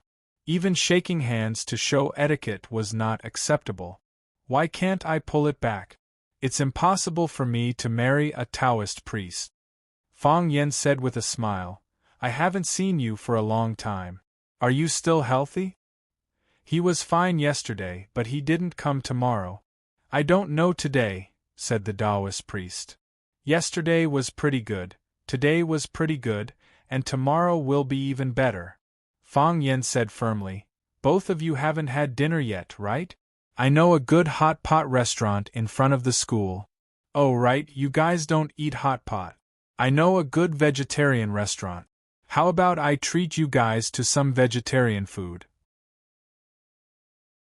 Seeing the monk and the old Taoist sizing him up with a smile, Fong Yen was somewhat discouraged and said, "All right, I know the two of you are an exception. It's fine even if you don't eat or drink for several days without eating or drinking. Since you've come to look for me, there must be something. The white-browed monk looked at Fang Yen and asked, Is there hatred in your heart? Yes. Fang Yen nodded. Hatred overflows the heavens. What do you want? Using blood to solve it. Fang Yen said, blood for blood. If someone else asked him such a question, he would slap them and scold back, It's none of your business. If a family member asked him such a question, he would give an ambiguous answer and reply, Don't worry, I'll be fine. However, the people who asked him this question were the monk and the Taoist priest, so there was no need for Fang Yen to hide anything. Because all concealment was deception and blasphemy. Perhaps they knew Fang Yen better than Fang Yen. The monk and the Taoist priest looked at each other, and the monk smiled silently and said, Because there is love, there is hatred. Because there is hatred, there is the heart to kill. A person who only knows kindness is a good person, and a person who only knows evil is a bad person. However, a person who has great love and can tolerate great hatred is a person with great wisdom. Fang Yen stared at the monk with a vigilant face and said, What are you trying to say? My mother was born in a scholarly family, and my grandfather was a prime minister in the academic world. I've studied a lot of books since I was a child. Don't think that you can fool me by saying something I don't understand. The monk and the Taoist priest laughed. Tianjizi looked at Fang Yen and said, Let me ask you, have you had a hard time? This question made Fang Yen stunned. Had he had a hard time? Of course, he had had a hard time. Unspeakably hard. His father had died tragically at the gate of Swallow Dock, and he, Feng Yiqing Shui, had rushed all the way, but he still couldn't see him for the last time. He had too many regrets and remorse in his heart. He had too many things he didn't say, and he had too many things he didn't do. In fact, when he faced that man, he only knew how to take, and he didn't have time to return. He felt that he owed too much, so he observed mourning for 3 years to accompany him. However, every day of those 3 years was a kind of torture, and every night of those 3 years was a torment. He couldn't taste the food, and he couldn't sleep well at night. Why? Because his father had been killed, and the murderer was still at large. However, every time he was filled with hostility and murderous intent, the heart of Tai Chi in his heart would spin crazily again and again. Yes, what was the heart of Tai Chi? It was the power of nature. Naturally, it was green, healthy, warm, sweet, and cozy. It was the sunshine, the rain hitting the banana leaves, the butterflies playing with flowers, and the plum blossoms in the snow. It didn't tolerate darkness, and it didn't accept some extremely negative things or emotions. Hostility, murderous intent, and hatred, these things were contrary to Fang Yan's nature. In other words, he wanted to use the heart of Tai Chi to help him get revenge. However, the heart of Tai Chi strongly rejected Fang Yen in this state. It felt like his body and spirit were about to separate. Giving up hostility, murderous intent, and hatred was also contrary to Fang Yan's nature. He couldn't do it, and it was impossible for him to do it.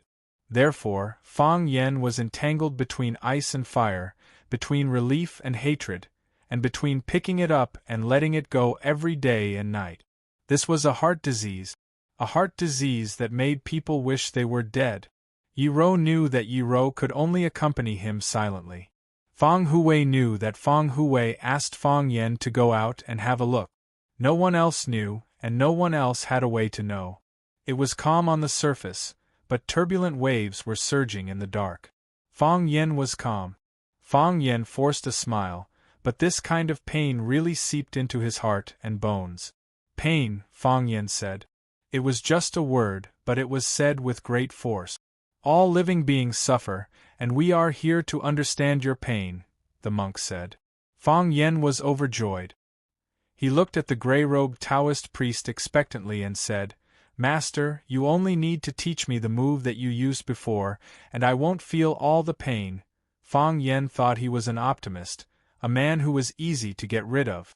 A sports car, a villa, a beautiful woman, and a spring in the old wood, and he would follow you happily. Tianjizi shook his head and said, I can't see through it, and I can't see through it. You just said that this move is mine, so it can only be mine. When you truly see through it, you'll have your own spring in life. At that time, it will be hard for you to say that the great Tao is one. Which way is the right way? Which way is the right way? Who can know without going through it? Fang Yen wanted to press these two old guys to the ground and beat them up again. If you want to reject it, then reject it. Why do you have to say so much high-sounding nonsense? It's like I'm ignorant and childish if I force it. But I really don't understand what you are talking about. Although Fang Yen thought he was knowledgeable, he still liked to communicate with people in plain word. So, he stared at the monk and the Taoist priest with an unfriendly expression and asked, You mean, you won't teach me the move? We can't teach you. We can't teach you either. The monk said with a smile. Then why did you come to me for no reason? Fang Yen looked at the monk and the Taoist priest with disdain and said, Two old men sitting on this lover's path will easily cause misunderstandings. What if you scare the students in school? The monk and the Taoist priest looked at each other and laughed. The Taoist priest said, Look, luckily we didn't shake hands just now. If we did, we couldn't take our hands away. The monk had a gentle smile on his face, giving off an amiable aura. He looked at Fang Yen with eyes full of wisdom and said, The heart of killing is also a heart. Everything in the world is a training for the heart and self.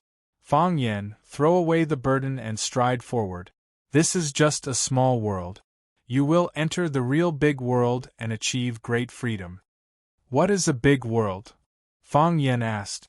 He remembered that many years ago there was a nightclub in Shanghai called the Big World Nightclub. He didn't know if it had closed down or not. The monk smiled and said, There will be a day to knock on the door, and there will be a person to open it. We can't rush it. Fang Yen was really anxious, he said. Don't be so mysterious, always talking about the big principles of right and wrong. Just tell me the truth, just one sentence will do. What do you want to say to me? If you don't say a clear sentence, people will say we are babbling. The monk glanced at the Taoist priest, and the Taoist priest looked at Fang Yen and said, I have already obtained 2 of the 3 jewel hearts. The day to knock on the door is not far. 3 jewel hearts? Fang Yen was stunned for a moment. He felt that this was a new and familiar term. After thinking for a long time, he finally understood that this was what the divine Jizi said to him in the park. Which 3 jewel hearts? The heart of bravery? The heart of killing? The heart of justice? Fang Yen grinned and said, Master, you said I have already obtained 2 of the 3 jewel hearts. Do you mean I already have the heart of justice and the heart of killing? Correct. The divine Jizi nodded. The heart of Tai Chi is the heart of justice. Those who are not righteous cannot have the heart of Tai Chi. Blood for blood is the heart of killing. Then you think I'm not brave enough? Fang Yen was anxious. How could I not be brave enough? Tell me, is there anything in this world that I don't dare to do? Heaven knows, earth knows, you know, we don't know. The monk laughed and said, You're on your own now. Having said that, the monk and the Taoist priest stood up and walked out of the school. Hey, Fang Yen shouted, where are you going? I'll drive you.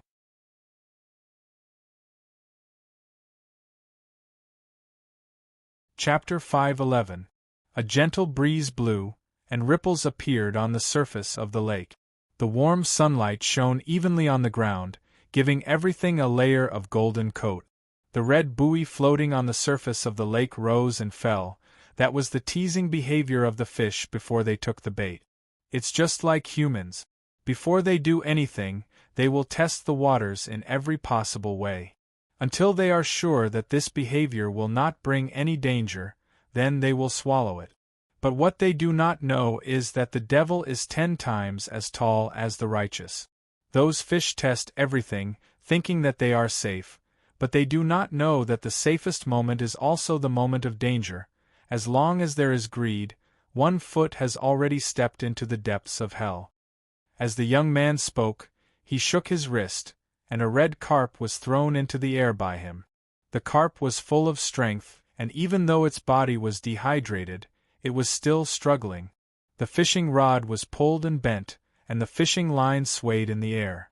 The man held the fishing rod in his hand, skillfully pulling back and forth with the carp's movements. But the carp fell to the ground, spitting out bubbles one after another, its tail powerlessly swinging. The young man put down the fishing rod, walked over to take the carp off the hook, and carried it with both hands to the side of the lake. Bang! He threw the carp into the lake, creating a large splash. The carp dizzily swam around in the lake a few times, looked back at the man who released it, and spat out a series of bubbles. Those bubbles formed the word idiot, and then plunged into the depths of the lake, unwilling to show its head again. The carp that has bitten the bait has lost its spiritual energy, and will never have the chance to leap over the dragon gate again, the old man holding the rod said warmly. The old man was wearing a black robe and a bamboo hat, and his bare feet stepped on the mud. His trousers were half rolled up, and his calves were covered in mud. He looked like a wild villager who farmed and gathered firewood. The brim of the hat was lowered, and his appearance could not be seen clearly. His entire upper body was hidden in the shadow of the bamboo hat. The young man chuckled and said, "There are millions of carps in the river, but how many have the chance to leap over the dragon gate? Most of them were ordinary people with mediocre aptitude. For thousands of years, there were only 2 or 3 that managed to ascend to become dragons. The rest had all become delicacies on the human dining table. That's it. The first is fate, the second is fate, and the third is geomancy. The first is fate, the second is good fortune, and the third is whether the place where the ancestral grave is buried hides wind and chi. I'm not afraid of the millions of mortal bodies, but I'm afraid that someone will be able to break through the destiny and successfully ascend to become a dragon. At that time, I will become your true enemy," the old man said with a smile. There was a hint of warning in his words. "Master, do you think Fang Yen is the carp that has the opportunity to make the great leap?" The young man said with a smile. "Of the 9 paths of the Dragon Gate, he has already passed the first 8. The old man sighed and said, "Previously, the divination I gave you was about purple clouds rising and a lucky star hanging high. Your fate is red with a hint of purple, so it goes without saying that you're rich and powerful. However, whether you can transform from a fake dragon to a real dragon still requires some tempering. If he succeeded, he would never be able to enjoy it for the rest of his life. If the tempering fails, you'll lose all the dragon's fate, and I'm afraid you'll degenerate into an ordinary river carp." The young man put on the bait in his hand and threw the hook into the river, but he didn't care about the fishing rod that was placed on the stand. Standing on the wide surface of the lake and looking at the distant mountains and clear waters, his heart became infinitely broad. "Master, do you still remember what I said to you when I left the Qintian Taoist temple?" the young man asked. His body was bathed in the sunlight, and he looked handsome and extraordinary. In an instant, he became an ambiguous man that girls like. "You said that the world is big, but heroes are few and far between. A life without an opponent is lonely. It's better to live alone in the mountains and seek Taoism." "That's right. A famous general is like a beautiful woman. Without a beautiful woman, there's no need for love. Without a famous general as an opponent, it's better to live in seclusion in the mountains and seek Taoism. Who knows, I might be able to find a few opponents among the deities and have a good fight." The man's heroic spirit reached the clouds, and his voice was powerful. "If it's just a Fang Yen, then life is too lonely. If it's just the current Fang Yen, then life is too boring. I look forward to Fang Yan's growth. I look forward to his ascension." The man's eyes were glowing with excitement. "Let me live crazily or let me die happily. But the process cannot be mediocre. What a madman, the old man sighed.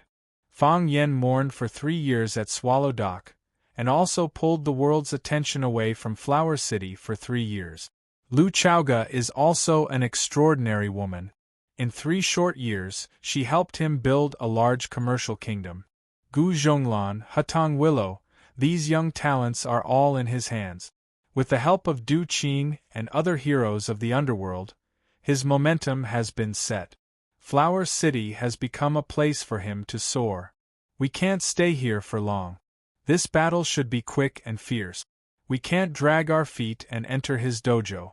Du Qing is someone I like, but I didn't think he would be used by him. What a pity, the young man said with a regretful expression. If he can't be used, then let's destroy him. Wonderful, the old man said. A generation of beauties. It was said that this was the most popular nightclub in Flower City. In the private room of the nightclub's lobby, 2 groups of people were confronting each other. Shan Pao, you must have eaten a bear's heart and a leopard's gall. You dare to dine and dash in my territory? Do you want to die? Brother Wolf stood in front of a group of men in black, staring coldly at the short fatso opposite him. Brother Wolf, isn't that a bit too much? We've been brothers for many years. I'm just a little short on cash tonight. I've already told Manager Zhang that I'll remember this debt and pay it back when I have money. How can you say that I'm eating and dashing? How bad would it sound if people heard about it? Shan Pao said with a cheeky smile. He didn't take Brother Wolf's threat to heart. Brother Wolf stared at Shan Pao with a gloomy look and said, What? Want to go back on my word?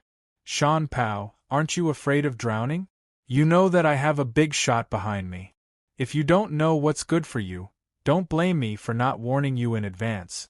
Think about your own weight before you speak. Don't think that you're invincible just because you have a few pounds of fat. I'm afraid you won't be able to decide how you die. Brother Wolf, aren't you threatening your brother? I know. Who is your brother Wolf? He's the number 1 dog under Master Qing. Oh, you're not really the number 1 dog. Master Qing has 3 guardians and 8 Vajras.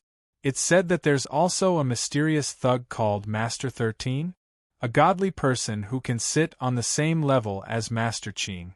Brother Wolf, count yourself. How many big shots are there above you? Can you even finish hugging Buddha's legs? So, Shan Pao isn't going to pay? Brother Wolf, I've just explained. I really don't have money. Why don't Brother Wolf help me sleep tonight? I owe Brother Wolf a favor. If there's a chance in the future, I'll treat Brother Wolf to a drink. What do you think?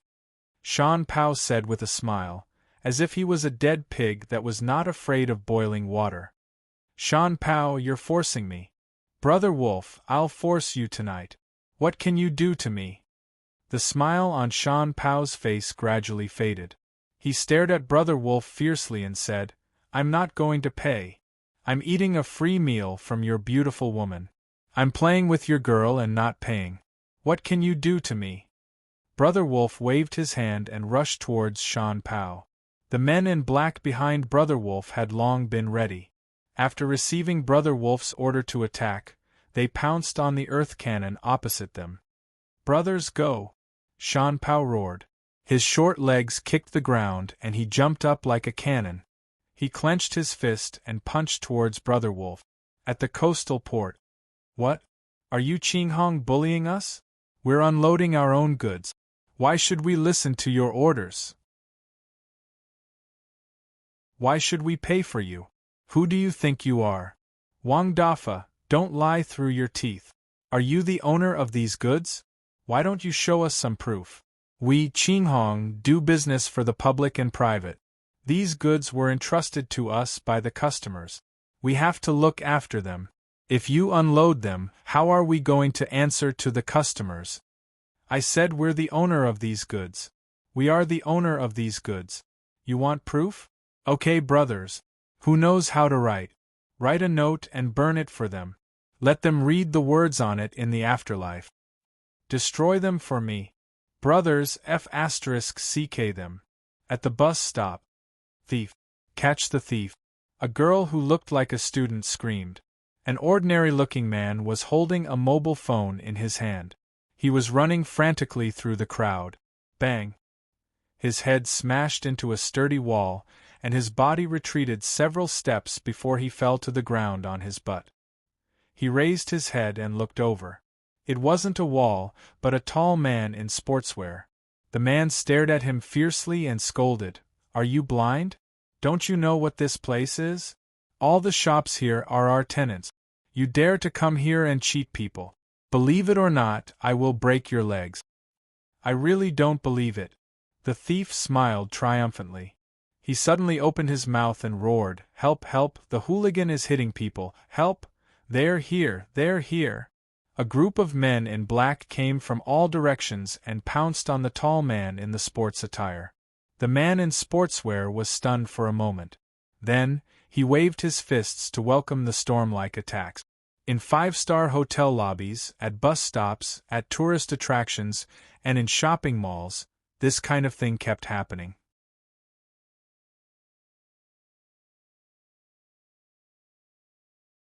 Chapter 5:12.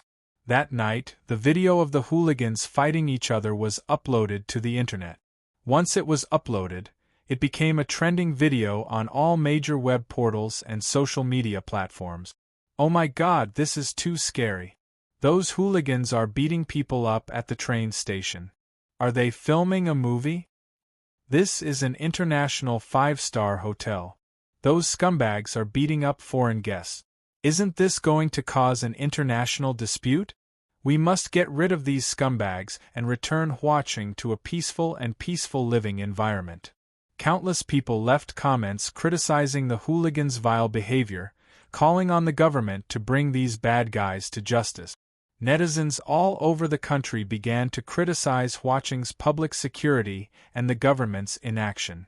They allowed these hooligans to make dirty money. The entire Hwaching became restless. It was like a barrel of dynamite that was about to explode. Under such strong pressure of public opinion, under the terrifying public opinion that was deliberately guided and manipulated by people with ulterior motives, the government officials could no longer sit still, and so could the police. Under a certain someone's order, the entire city's security forces were mobilized. Countless police cars whizzed out, pouncing on various strongholds that they were already familiar with. Clear Sky Building. Clear Sky Group Headquarters. Standing in front of the floor-to-ceiling windows on the top floor of Clear Sky Building, one could overlook most of Hwaching's night view. A man who was not tall or big but looked very powerful and could easily give people a sense of security stood in front of the floor-to-ceiling window.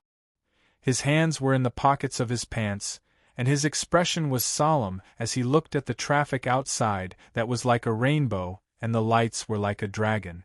He liked this city. He shared the same fate as this city. This city was his soul and skeleton. It was the starting point and the peak of his career. He came to Hwaching after he dropped out of high school. He started from the bottom of society and worked his way up to where he was now. Now that he had billions in wealth, he also had unparalleled power. How many times had he bled? How many tears had he shed? How many times had he been injured? How many flattering words had he said? How many times had he bowed? How many times had he knelt? But now, someone wanted to take everything away from him. How could he accept such a blow? How could he accept such an arrangement? He couldn't accept it. Inside the room, there was the sound of the password being verified, and then the door was pushed open from the outside. Leah rushed in anxiously and said anxiously, "Uncle, something happened at the pier, the station was swept, all the bars and nightclubs were ordered to close, and our people were also taken away. I just received the statistics, and now 431 people have been captured.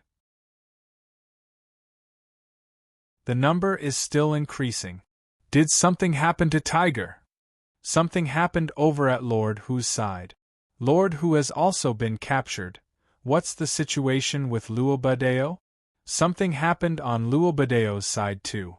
Luo Badeo got the news in advance and ran away with his wife and child. He hasn't contacted us yet. Where is Xiao Dao? Xiao Dao was injured during the conflict with the people from Mo Bay. He is still being treated at the hospital. Du Qing didn't continue asking. Instead, he turned around and looked at the night view of Huaqing outside the window. Li Yi became anxious and said, "Uncle, let's quickly think of a way to save them." Du Qing did not reply, as if he did not hear Li Yi's words. "Uncle, Li Yi, I understand." Du Qing interrupted Li Yi's words, stopping him from continuing. "I know everything you've told me," Wang Yao said. "But, don't we need to do anything?" Li Yi said in a low voice, "Uncle, someone is framing us." "I know." Du Qing nodded. "If we can't be used, then we can destroy them. There's nothing wrong with doing that. If I was in that position, I would also do the same. But we are too aggrieved." Li Yi said with red eyes, "We didn't do anything bad. We are still trying our best to help maintain the order of this city. Uncle often tells us that only when the city is developed properly can we earn big money. What future can we have by fighting and killing? Other than throwing away a few innocent corpses, the money we earn is probably not even enough to pay for our brother's medical expenses. That's why we, Qinghong, have always been doing business properly. We set the rules, and not only do we require us to do things within the rules. Even though our background is not good, we are now legitimate businessmen. Without us, Qinghong, what kind of mess would other people make in the city? If it wasn't for us, Qinghong, would the others be so law-abiding? On what basis? To push us to the guillotine and hang us to death. Silly child, cleaning up is the trend of the times. Du Qing said with a smile. No matter who sits in my position, they would do the same thing as me. Now that the country is rich and the people are at peace, the world is at peace. It's not like the chaotic world in the past where human lives are worthless. No matter what you do, you have to follow the rules. Those who don't follow the rules and use unscrupulous methods have long lost their lives. But this time, we are indeed aggrieved. We follow the rules, but other people don't want us to follow the rules. That's why they pushed us out. Who asked us to attract the wind and offend them? Uncle, don't you have a lot of connections? Give those friends of yours a call and ask them to make an exception, Li Yi said aloud. Du Qing shook his head and said, "We have just been pushed to the heart of the struggle. There are countless pairs of eyes staring at us. Countless media outlets are swarming towards Huaqing. Asking for help at this time will only make things difficult for them. If they refuse, it will hurt the friendship between both parties. If they clench their teeth and help, they might drag their true friends down with them. At this time, what we need to do is not to disturb anyone. They will instead remember our kindness. When things calm down, they will remember this favor and think of a way to return it. Humans, when you think for yourself, you should also think for others. It's not easy for everyone to live. But what about Tiger Lord and the rest?" Li Yi asked anxiously. Tiger Lord was one of the 3 great King Kongs under Du Qing. He had a high position and authority in Qinghong, second only to Du Qing and 13th Master. Tiger Lord being captured was a disaster for Qinghong, because he had too many of Du Qing and Qinghong's secrets in his hands. If Du Qing didn't think of a way to get him out, would Tiger Lord still keep Qinghong's secret? It was not suitable to ask for help, and there was no chance to save him. To the current Du Qing, it was indeed a dilemma. "We have to believe in Tiger Lord," Du Qing said. "Believe in our own brothers. Since they have already made their move, their target must be Uncle."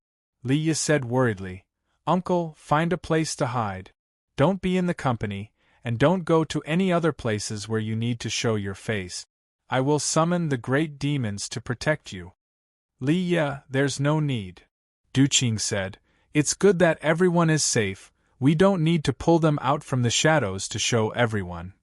But our security here is still a little weak. If anything happens to Uncle, some things depend on schemes and some depend on fate," Du Qing said with a smile.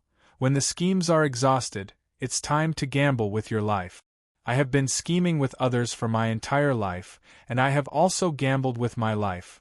The fortune teller said that my life is tough, ordinary people can't beat it. Uncle, Du Qing sighed lightly, looked at Li Ye and said, Let's go. Let's go home.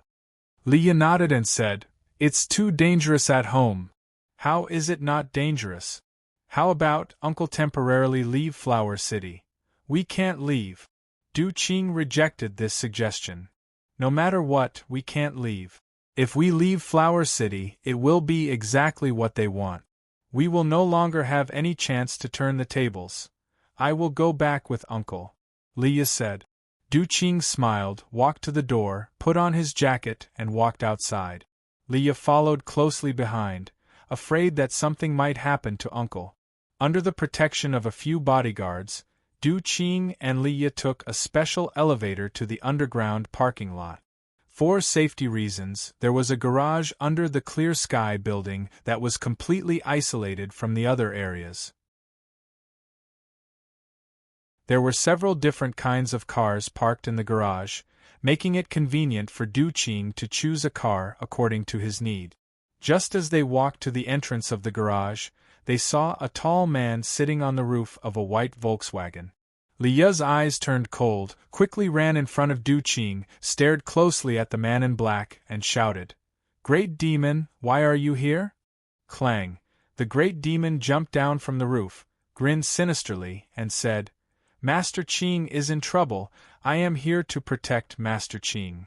Great Demon, have you forgotten the rules? Without Master Qing's summon, you cannot appear in Clear Sky building. Li Ye angrily scolded, and said, Master Qing understands your intentions. Now that Master Qing is safe and sound, you should also return to where you should be. The Great Demon did not leave, and said with a smile, Since you are here, how can you leave just like that? Disregarding Master Qing's safety, such a thing is not something I can do. Then you are disobeying orders?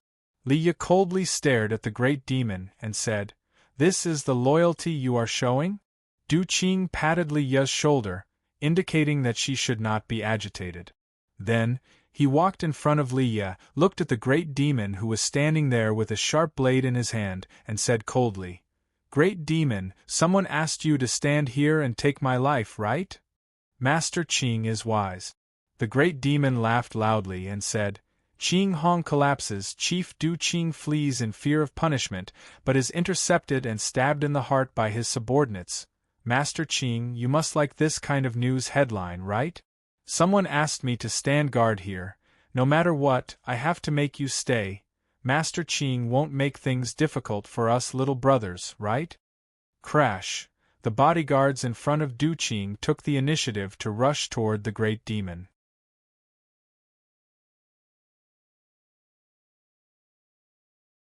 Chapter 513. You're courting death. The Great Demon slightly bent his body and charged towards the bodyguards in black. The first man in black approached and swung his fist towards the Great Demon's face. The Great Demon leapt up and used the dagger in his hand to cut open the man's neck. The second man in black arrived. The Great Demon coincidentally dropped down and stomped on the man's chest. The man in black fell to the ground and blocked the charging figures of the others. The man in black who had his throat slit knelt on the ground and held his neck, unable to say a word. Blood dyed the black floor red. This bloody purge had finally begun. The dagger in the Great Demon's hand was stained with blood. He stuck out his tongue and lightly licked the blade, then sucked the blood into his mouth and said excitedly, The blood of my own brothers tastes so different. You're a traitor. Not our brothers, Li Ye said with a cold voice. She wanted to stand in front of Du Qing again, but was stopped by him. Traitor? The Great Demon sneered. He looked at Du Qing evilly and said, Master Qing, she said I'm a traitor, do you think she's right? Du Qing's expression was calm, but his voice was cold and contained a hint of killing intent. He said, Everyone has their own independent choice, I can't say much. However, words that have been spoken are like water that has been spilled. Once you step forward, you won't have a chance to regret it. Since you've chosen to be so ruthless, I hope you won't regret your choice in the future. I've chosen to be so ruthless? The great demon laughed loudly.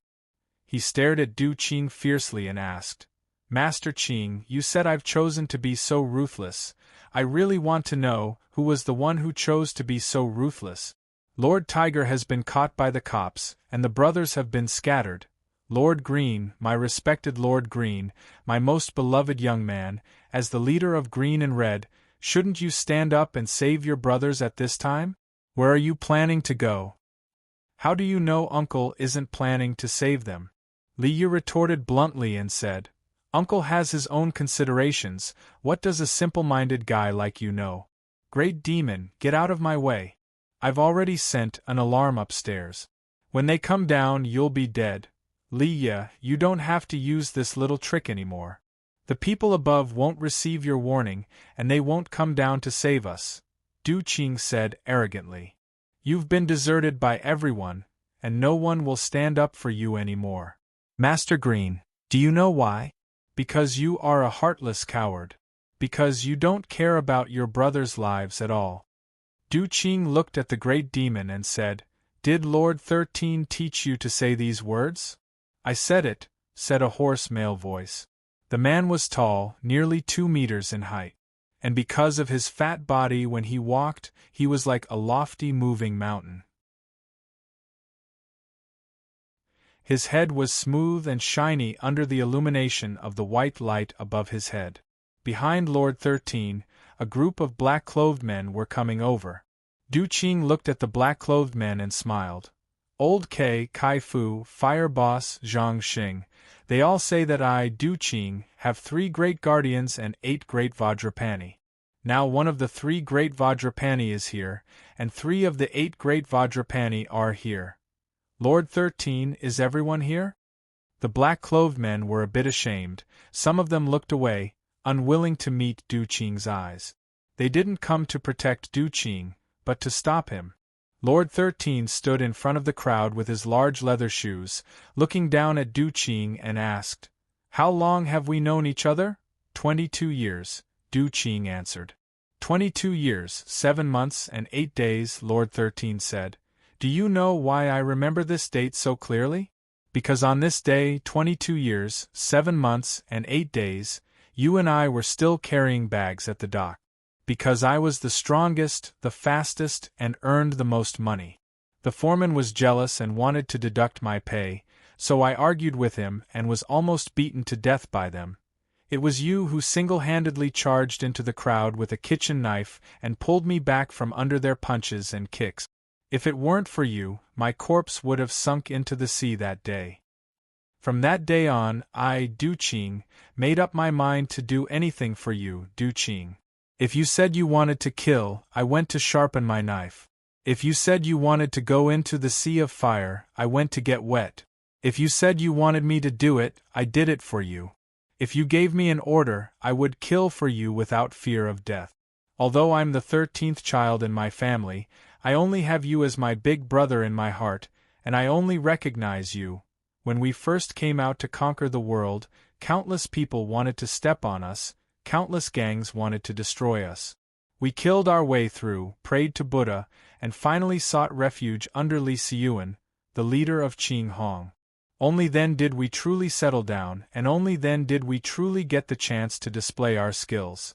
Qing Hong has a lot of troubles.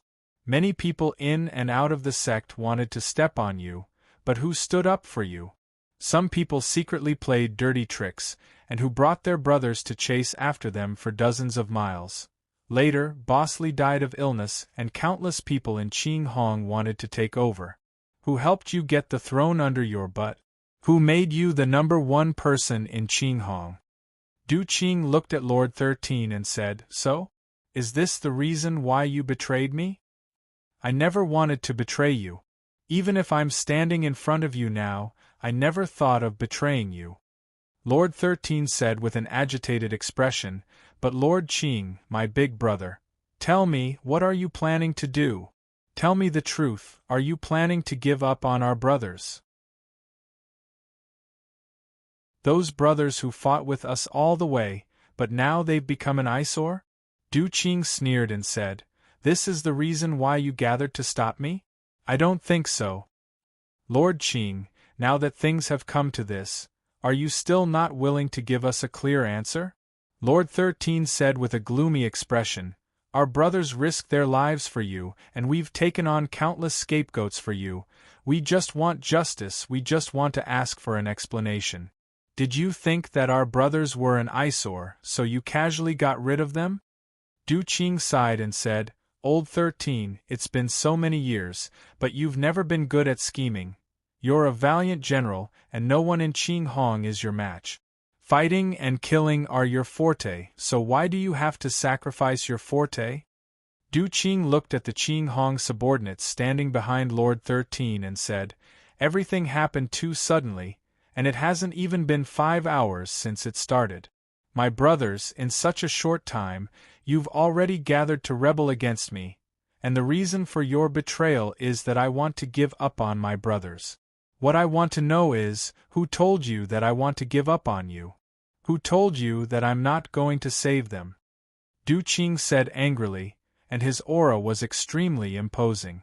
Everyone's eyes avoided his gaze. If you want to incriminate someone, there's always a reason. It's just that someone offered a good price, and you guys want to make your betrayal seem more justified. We're all brothers, so there's no need for this kind of hypocrisy, right? We've all been in the same boat for so many years, so who doesn't know each other? Looks like Master Qing isn't willing to give everyone an explanation. It's no longer important whether I give you an explanation or not. No matter what I say or do, you guys won't believe me now. Du Qing sneered. Now is the time for you to give the people behind you an explanation, isn't it? Master Qing, then please forgive us for being rude. Lord 13 waved his hand, and the men in black behind him pushed forward step by step, forcing Du Qing and Li Ye into the parking lot. There was no space for them to move or retreat. "Don't worry, we'll definitely give Master Qing some face. Being betrayed by the people you rely on, this kind of thing in itself is quite shameful," Du Qing said. Du Qing clapped his hands, and the brick wall behind him was pushed to the ground with a rumble. A large circular hole suddenly appeared on the wall between this independent parking lot and the big parking lot. It was a hole that had been opened before. Whoosh! Countless men in black rushed out from the hole, and with sharp weapons in their hands, they pressed in the direction of Lord 13 and the others. They lined up in front of Du Qing and the others, and glared at Lord 13 and the others. The blades in their hands flashed with a frightening cold light. "It's Brother De Chao and the others. Green Wolf, isn't he in the hospital? And Xiao Dao, he's also back." Deep in the crowd, Du Qing's tired voice sounded, "Brothers killing each other is the most tragic thing in the world. There's no winner in this battle, and when we're facing each other, we're already the losers. The conspirators are hateful, but the greedy ones are equally unforgivable. Since you've chosen to take this step, your brotherhood has been lost, and you've all become Qinghong's traitors. Then let this end here." Du Qing's voice disappeared, and the rows of men in black in front of him began to charge forward. Very quickly, the two sides began to fight.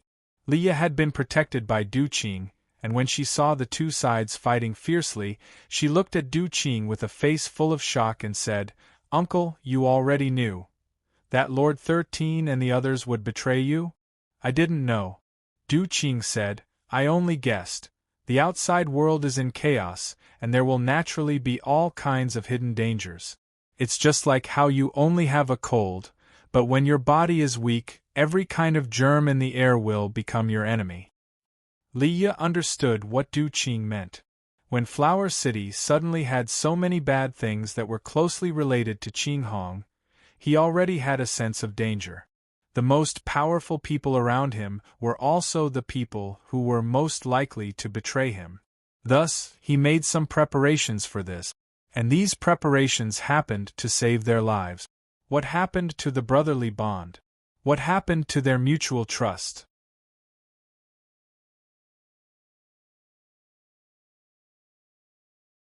Chapter 514. Green Wolf brought a few of his trusted subordinates to protect Du Qing and Li Yi as they boarded a black Land Rover. Then, he personally got into the driver's seat, started the car, and dashed out. Seeing the steel monster charging towards the battlefield, both sides quickly opened up a path. Someone used the knife in his hand as a weapon to smash the Land Rover, but it was repelled by the tough body of the car. Clanging sounds could be heard incessantly. Knives and sticks flew everywhere, and the scene was a mess. After the Land Rover escaped, the two teams quickly got entangled again. Knives and sticks were waved, and the flames of war were reignited. Only when they got out of the clear sky building did Li Yi recover from the thrilling scene just now.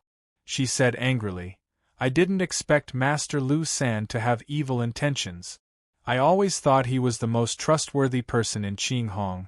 Du Qing's face was solemn as he said, "History has proven that most of the rebels are the ones with the most hope to take the crown." Li Yi nodded and said, "Indeed.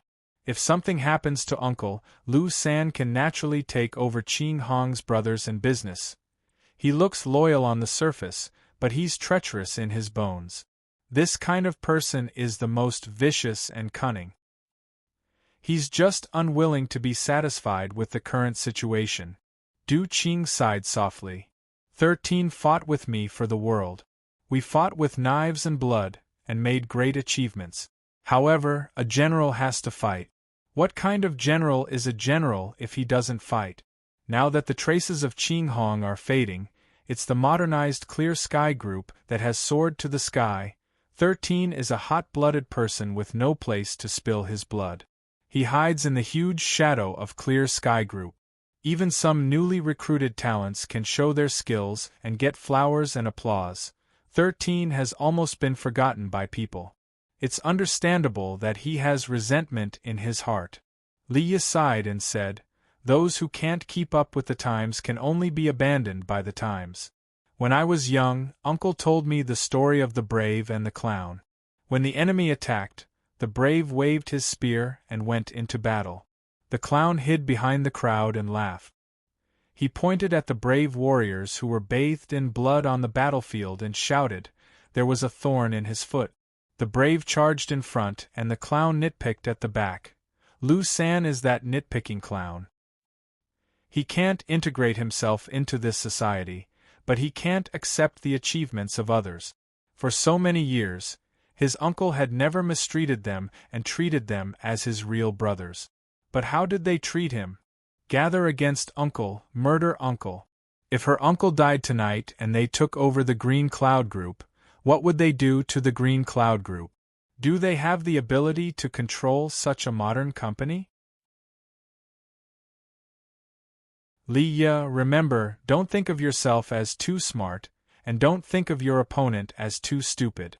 The reason why they can become our opponents is because they have the intelligence to match us." Du Qing said with a serious expression, "Aren't we facing the same crisis now?" "Uncle, I understand." Li Yi nodded her head. The car drove all the way to the west. After getting on the main road, the traffic gradually increased. Just when Li Yi thought that they were out of danger, the Green Wolf in front suddenly reported, "Master Qing, we are being followed." Du Qing frowned and asked, "Do you know who they are?" "I don't know yet," Green Wolf said. "But they're very stealthy. They're only following us from afar. They don't seem to have any intention of getting closer." A fierce glint flashed in Du Qing's eyes as he said, "The reason why the wolf isn't in a hurry to get close to its prey is because it's waiting for the best time to strike. These people think that we're already their prey, so they're slowly following behind us. They know that we can't escape." "Master Qing, should we shake them off?" Green Wolf asked. "Let's give it a try." Du Qing said. "Let's beat them up. Who knows, they might be our friends." Receiving the order, Green Wolf suddenly sped up. The Land Rover's generator roared as the wheels rolled on the ground. Du Qingdi looked through the rearview mirror and saw a black Toyota speeding up as well. It was as if it was biting its tail, unwilling to let go. Green Wolf sped up again, overtaking the cars in front of him one after another. The black Toyota didn't want to be outdone either and also overtook its opponent. In fact, their speed and driving skills were much better than Green Wolf. The Toyota was getting closer and closer. Very soon, the two cars were driving side by side. Du Qing looked through the window.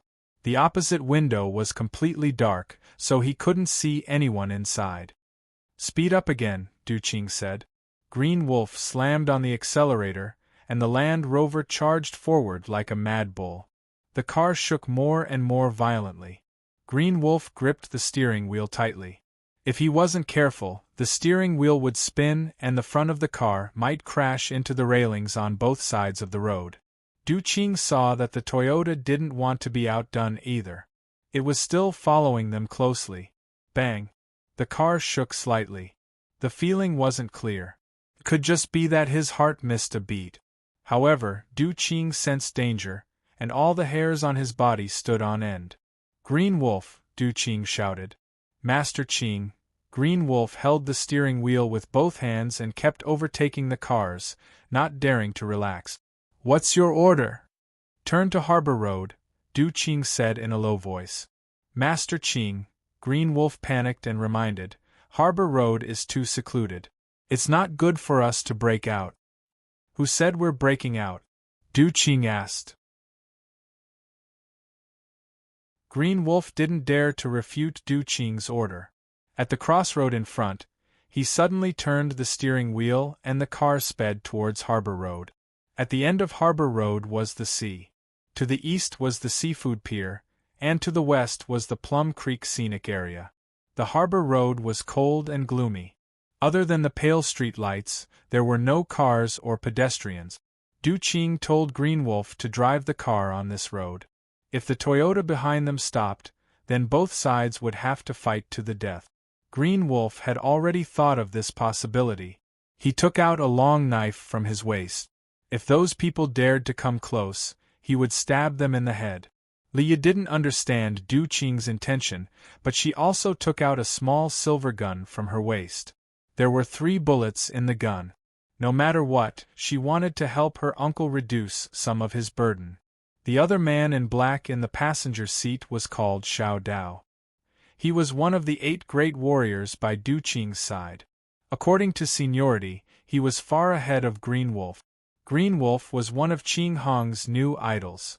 He was discovered by Du Qing by chance and slowly became a hired thug. Xiao Dao's arm was wrapped in gauze. Because he moved too much, the wound was torn open again. The gauze in his clothes were also dyed red with blood. He turned to look at Du Qing and said, "Master Qing, there are a few bastards who betrayed us, don't take it to heart. How you treat us brothers, we will all remember it. I'll say goodbye to Master Qing here. If I don't come back, I'll have to ask Master Qing to take care of my family." "You won't die," Du Qing clenched his teeth and said, "They're the ones who should die, Master Qing."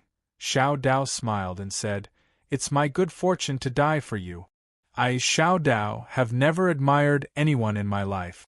Only Master Qing can make me admire you." Green Wolf, "Stop the car, I'll block them for a bit, Brother Dao. I told you to stop the car, are you deaf?" Xiao Dao angrily scolded him. "Xiao Dao, don't be rash." Du Qing lowered his voice and said. Then Du Qing suddenly shouted, "Green Wolf, stop the car." Screech. Green Wolf didn't even think and stepped on the brake. Screech. The sound of a sharp blade cutting through metal came from the roof of the car. A black-clothed man was thrown onto the windshield in front of the car due to the sudden braking. The black-clothed man grabbed the rearview mirror with one hand and a long blade in the other. He held the long blade and fiercely stabbed at the windshield. Bang! This Land Rover was custom-made. The windows were made according to bulletproof standards. Although the black-clothed man was strong, the long blade in his hand couldn't pierce through the glass. Even so, under his attack, the entire car shook. Green Wolf broke out in a cold sweat. He didn't expect a black-clothed monster to be hiding on top of the car. They didn't even know when he climbed up.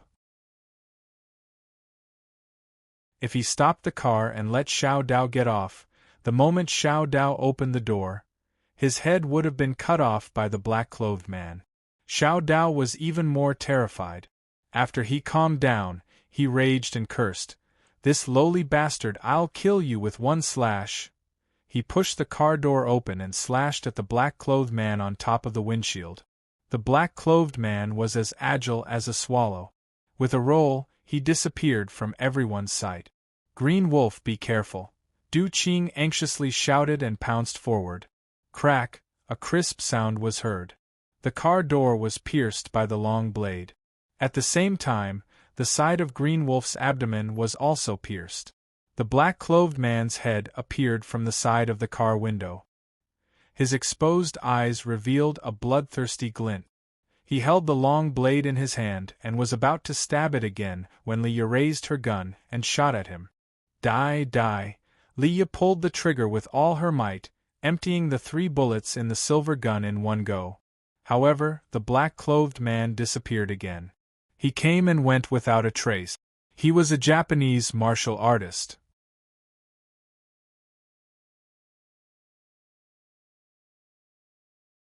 Chapter 5:15.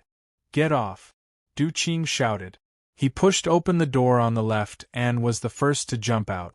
Leia also got off the car and followed closely behind Du Qing. Xiao Dao raised his blade and searched for the black-clothed man's figure. He looked at the roof and the chassis of the car, but he still could not find the whereabouts of the murderer. This black-clothed man was like a ghost, appearing and disappearing unpredictably, and could freely hide his body. Whiz! A long saber stabbed towards Little Knife's heart from the back. The black-clothed man had actually sneaked into the Land Rover without anyone noticing, and from the back seat that Li Ye and the rest had just left, he attacked Xiao Dao, who had his back pressed against the car door without any defense. "Xiao Dao, be careful." Li Ye just happened to turn around and saw this shocking scene. But the black-clothed man's speed was too fast.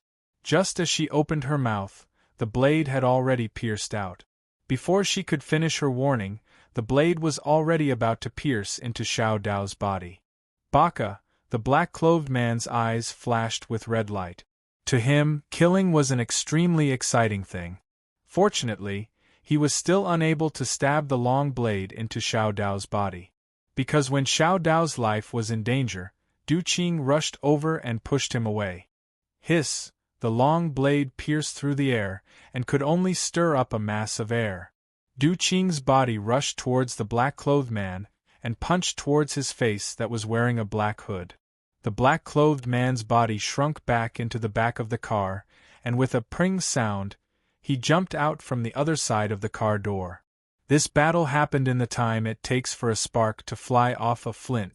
Only then did the black Toyota that had been following them stop next to the Land Rover. The car door was pushed open, and a man in a black suit and a man in the same black suit walked out of the car. To them, the 4 people in front of them were already 4 corpses, and there was no need to hide their identities. "Master Qing, we meet again." The man in the black suit stood in front of Du Qing and said with a smile. "Chen Yusin, you dog," Du Qing scolded angrily. "You had just graduated from university and had nothing. Who promoted you to your current position? Now you and Lu Shisan betrayed me together?" "Master Qing, please don't misunderstand." Chen Yusin hurriedly explained. "I'm not on the same side as Lord 13. To be honest, if you didn't tell me that Lord 13 and the others had betrayed you, I wouldn't have known that such a thing had happened. Lord 13 is really a good-for-nothing. Lord Qing treated him like a brother, so how could he do such an ungrateful thing? What's the difference between you and Lu Shisan?" "That's a big difference," Chen Yusin said with a serious expression. "Master Qing, I will always remember your kindness to me, and I will never dare to forget it." However, these Japanese friends had paid a large sum of money, and their only request was for me to help them find Master Qing. I didn't think it was a big deal. That's why I brought them to guard the underground parking lot of Clear Sky Building. I think that Master Qing would need to take a car to get off work, right? As expected, we managed to guard it. Chen Yusin turned to look at the 2 men in black beside him and said, As for what they're going to do next, it has nothing to do with me. Master Qing, I've always been on your side. Shameless. Leah gritted her teeth and scolded. Because of the special members of Qinghong, the people of Clear Sky Building loved to talk about loyalty and righteousness. Every single one of them was loyal and devoted, and every single one of them claimed to be supremely righteous. When Clear Sky Building was developing rapidly, such words did sound joyous, and made people happy from the bottom of their hearts. Chen Yusin was one of the opportunists. Chen Yusin went to Clear Sky Group to apply for a job right after graduating from university. That was the peak period for university students, and it was extremely difficult to find a job for graduate. Chen Yusin majored in legal affairs, and as a fresh graduate from law school, what good job could be waiting for him? His life was tight, and his girlfriend broke up with him and went to Beijing. Coincidentally, his mother was going to have a heart operation. Calamities came one after another, and his frail body couldn't bear it at all. When he wanted to ask the company for a year's salary in advance, he argued with the head of the company's finance department. Coincidentally, he was discovered by Du Qing, who was inspecting the company. Du Qing asked about the situation, and not only did he not blame him, he even asked the finance department to give him 3 years' salary. Du Qing had a long talk with him. Chen Yusin, who had graduated from law school, was highly regarded by Du Qing, and he also said countless times that he was a loyal dog raised by Master Qing, and that he would bite whoever Master Qing told him to bite. But a friend in need is a friend indeed. When Clear Sky Building was in danger, people with ulterior motives and all kinds of people wearing all kinds of masks would jump out. Lu Shisan was like that, and so was Chen Yusin. Miss Leah, I've always admired you. It's just that you've never been willing to look me in the eye, Chen Yusin sighed and said. If you had accepted my pursuit and become my girlfriend earlier, how would things have ended up like this? When you're besieged on all sides and in danger, at least I'll stand firmly by your side and shield you from the wind and rain, because I feel disgusted just by looking at you. Leah said with a cold smile. What a proud woman. Unfortunately, Chen Yusin pointed at the 2 men in black next to him and said, They don't know how to be gentle with women like me. If they do anything to you, it'll be too late for regrets.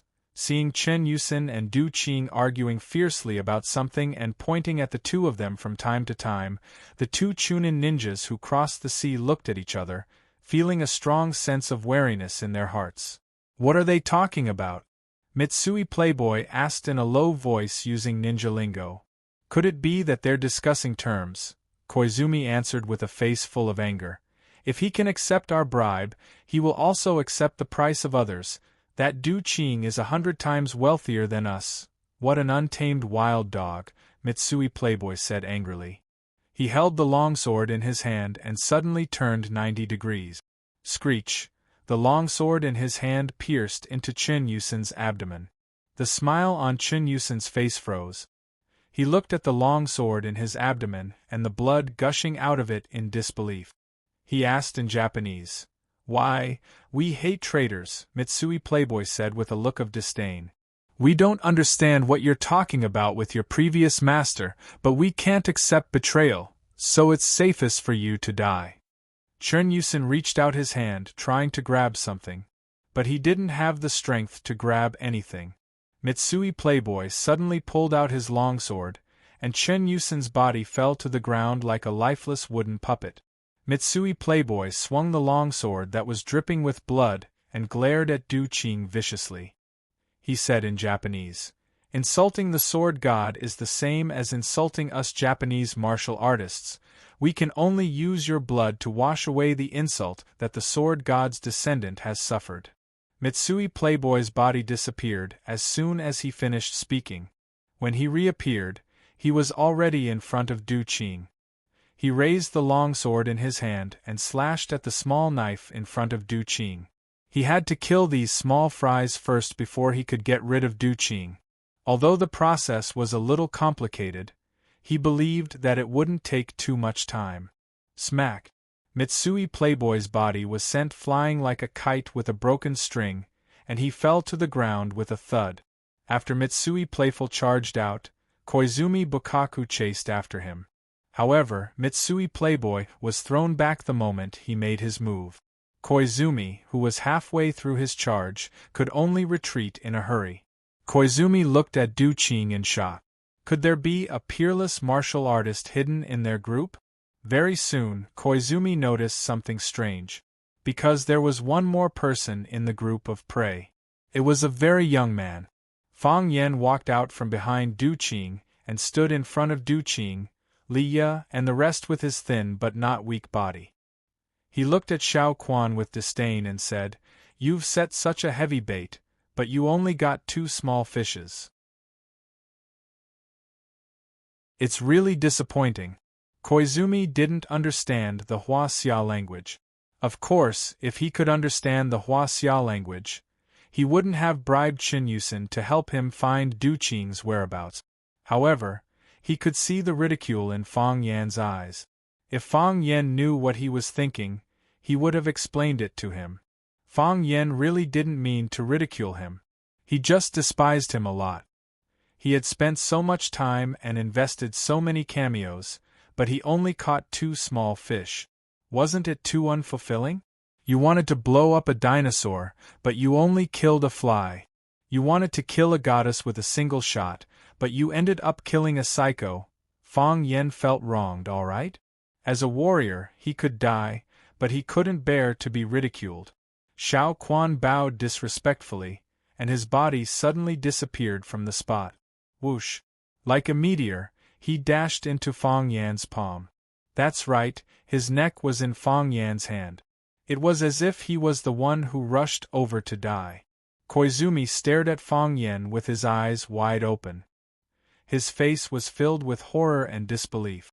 He clearly wanted to sneak behind Fang Yan and stab him in the back from the heart. Although he had a poor sense of direction, it was a straight-line attack, and the distance between them was less than 5 meters. There were no obstacles in the way. He didn't think he could get lost to this extent. How did he accidentally fall into someone else's palm? Killing you will only dirty my hands. Fang Yan stared at Koizumi's ugly face with disdain. Although Koizumi was wearing a hood and only his eyes were exposed, in Fang Yan's eyes, he was definitely not a handsome guy. No matter how handsome he was, he couldn't be as handsome as him. Koizumi looked at Fang Yan in confusion. "Big brother, what are you talking about? Can't you speak Japanese? Can't you find a translator? The language barrier is killing me. But if I don't kill you, it will hurt my heart," said Fang Yan. Crack! Fang Yan's fingers exerted a little force, and Koizumi's head drooped lifelessly.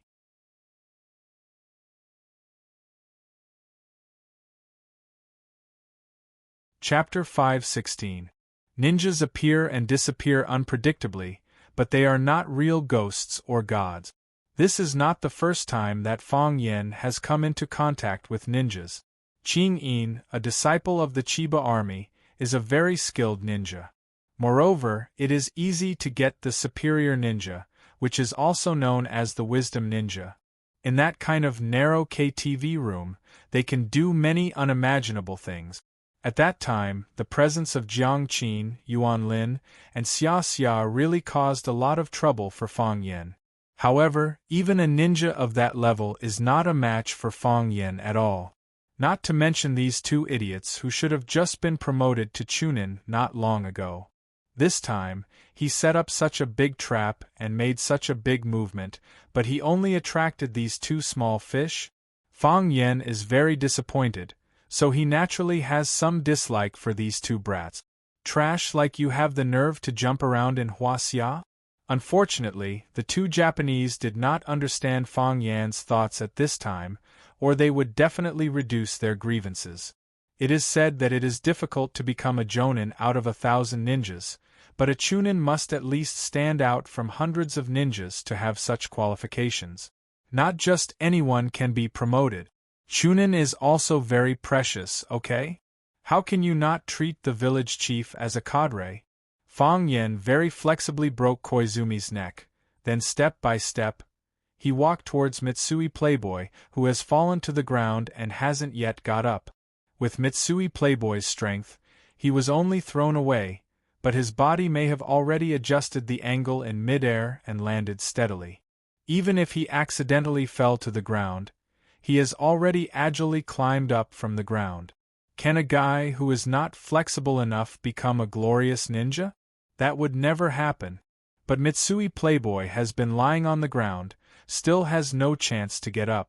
Of course, this has nothing to do with Mitsui Playboy, but because when Fang Yen threw him away, he locked his Tianju acupoint, causing his whole body to lose strength for a moment. Then, she used her soft force to attack his body, destroying all the vital parts of his body.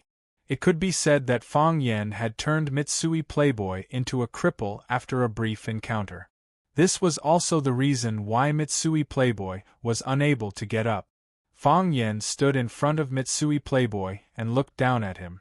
Mitsui Playboy was shouting something with an excited expression.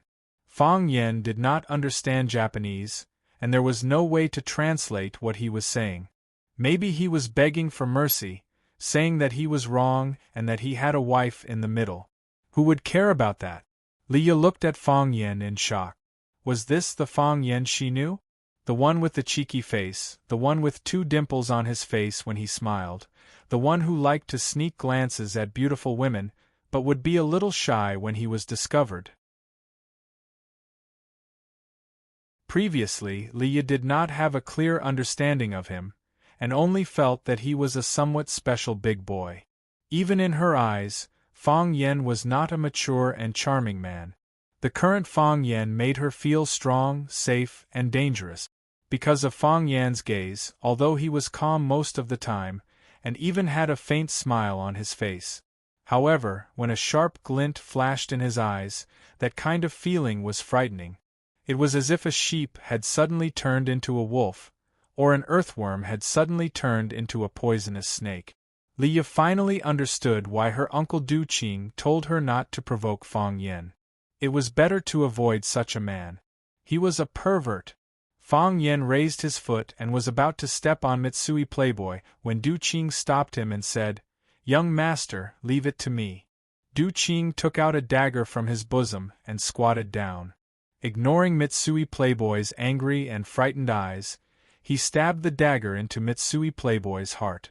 Mitsui Playboy's body suddenly stiffened, and then no longer had any signs of life. Du Qing took the handkerchief that Leah handed over and wiped the blood on his palm. He smiled and said, "This kind of small fry, don't dirty young master's hands." In the past, Du Qing and Fang Yen called each other brother, but after the secret discussion at the Thousand Leaves Tea House, he began to learn from others and call Fang Yen young master. To be honest, Fang Yen was not used to this kind of address. "Our family is not a wealthy family. Why are we called young master? You can call me handsome guy or something, at least that way people will feel that the name is true to its name and not hypocritical."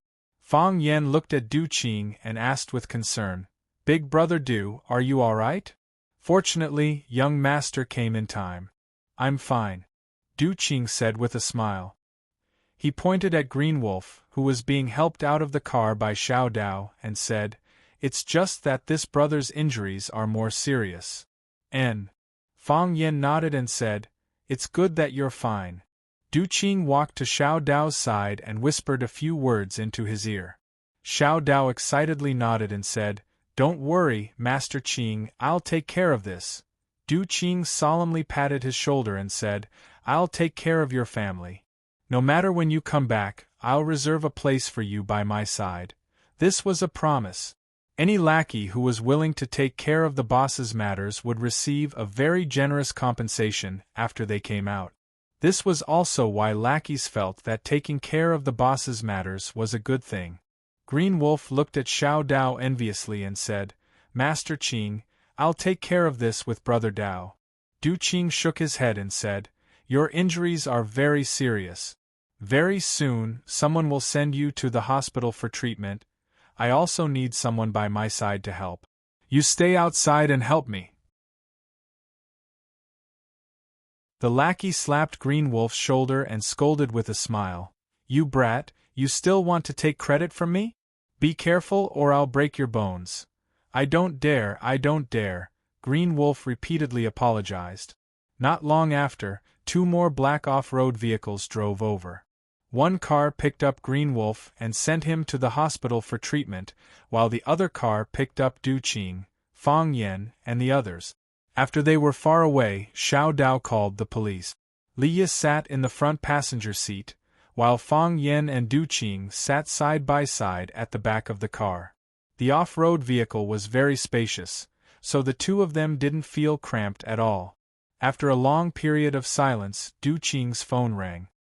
He smiled apologetically at Fang Yen, then took out his phone from his pocket and answered. Very quickly, he hung up and looked at Fang Yen and said, "The dust has settled." Fang Yen nodded and said with a smile, "Congratulations, Brother Du, for successfully reducing your burden." Li Yi's body trembled, but she resisted the urge to turn around and look. She didn't think that the truth would be even crueler than she had imagined. "Ha!" Du Qing sighed softly. "We're all brothers, I can't bear to do this. Qing Yun isn't just your blood and sweat, it's everyone's blood and sweat." Fang Yen comforted him with a gentle voice. "Times have changed, some things need to be put to rest. For Qing Yun, Qing Hong is a heavy burden. Since he can't adapt to this era, he can only abandon him. Only then can Qing Yun have an even more glorious and brilliant future." Du Qing nodded and said, "To be honest, all these years, I haven't had a good night's sleep." "Why?" "Because Qing Yun's development is too fast. If it was just like before, I wouldn't be so worried. But, as it develops better and better, I feel like it has become a bomb that can explode at any time. At that time, not only me but also the brothers who have followed me for so many years will be blown to smithereens. But, it's a market economy now. Everything has its own rules, and human strength can't force it. I can't stop Qing Yun's development. In the sea of business, if we don't advance, we'll fall behind. If we don't develop, we'll be eaten up by our competitors. What can I do? I can only lead them to charge forward. On one hand, I'm worried, but on the other hand, I have to do my best to compete, develop, and make money. Master, you haven't been in Huaqing these years, so you don't know a lot of things. I haven't shown my face in public for the past few years, and I rarely show my face in public. Why? It's because I'm afraid that people will remember my face. If you remember my face, won't you be eyeing the Green Cloud Group under my name?" Chaoga mentioned this before, Fang Yen said with emotion. "She said that you haven't had it easy all these years. Thank you, Miss Lu, for your understanding and appreciation." Miss Lu hasn't had it easy all these years, she's a rare heroine. I must treat her to a meal if I have the chance. Du Qing said gratefully. "I thought that if I don't show up, I just need to keep a low profile, and people won't pay attention to me. That's what I thought, but those people just won't let me go." "You're dragged into this because of me," Fang Yen said guiltily. "If it wasn't for me, they wouldn't have dragged you into this. Maybe Qing Yun is still Qing Yun and doesn't need to suffer such pain. It's true that it started because of you, but I don't blame you. On the contrary, I want to be grateful to you." Du Qing shook his head and said, "I'm hiding like a turtle, but when will this kind of life end? Qing Yun can either not develop, or if it continues to develop at this pace or at a faster speed than it is now, it will touch the core interests of some people sooner or later. At that time, will they let Qing Yun Group snatch food from the tiger's mouth? They will cut Qing Yun into pieces, exposing Qing Yun's heart and liver to the sun. It's very easy for them to do this kind of thing. So, when you told me at the Thousand Leaves Tea House that you would give me what I needed urgently and what I couldn't imagine, I didn't have any room to refuse. I knew what I needed urgently, but at that time, I didn't know what I couldn't imagine. Even if we don't do it, others will." Fang Yen said with a smile, "Instead of letting others dig out Qing Yun's heart and liver, you might as well break your own limbs."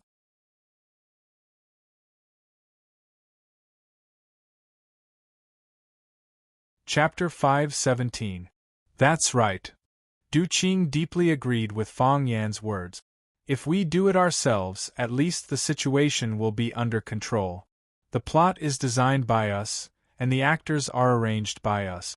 The story is also the story we want.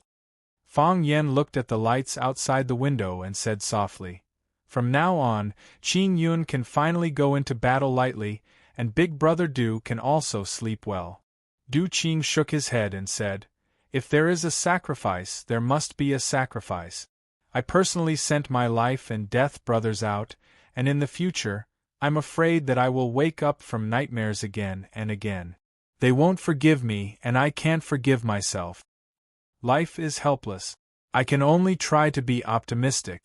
Fang Yan patted Du Qing's shoulder and said, "Stop by the side of the road."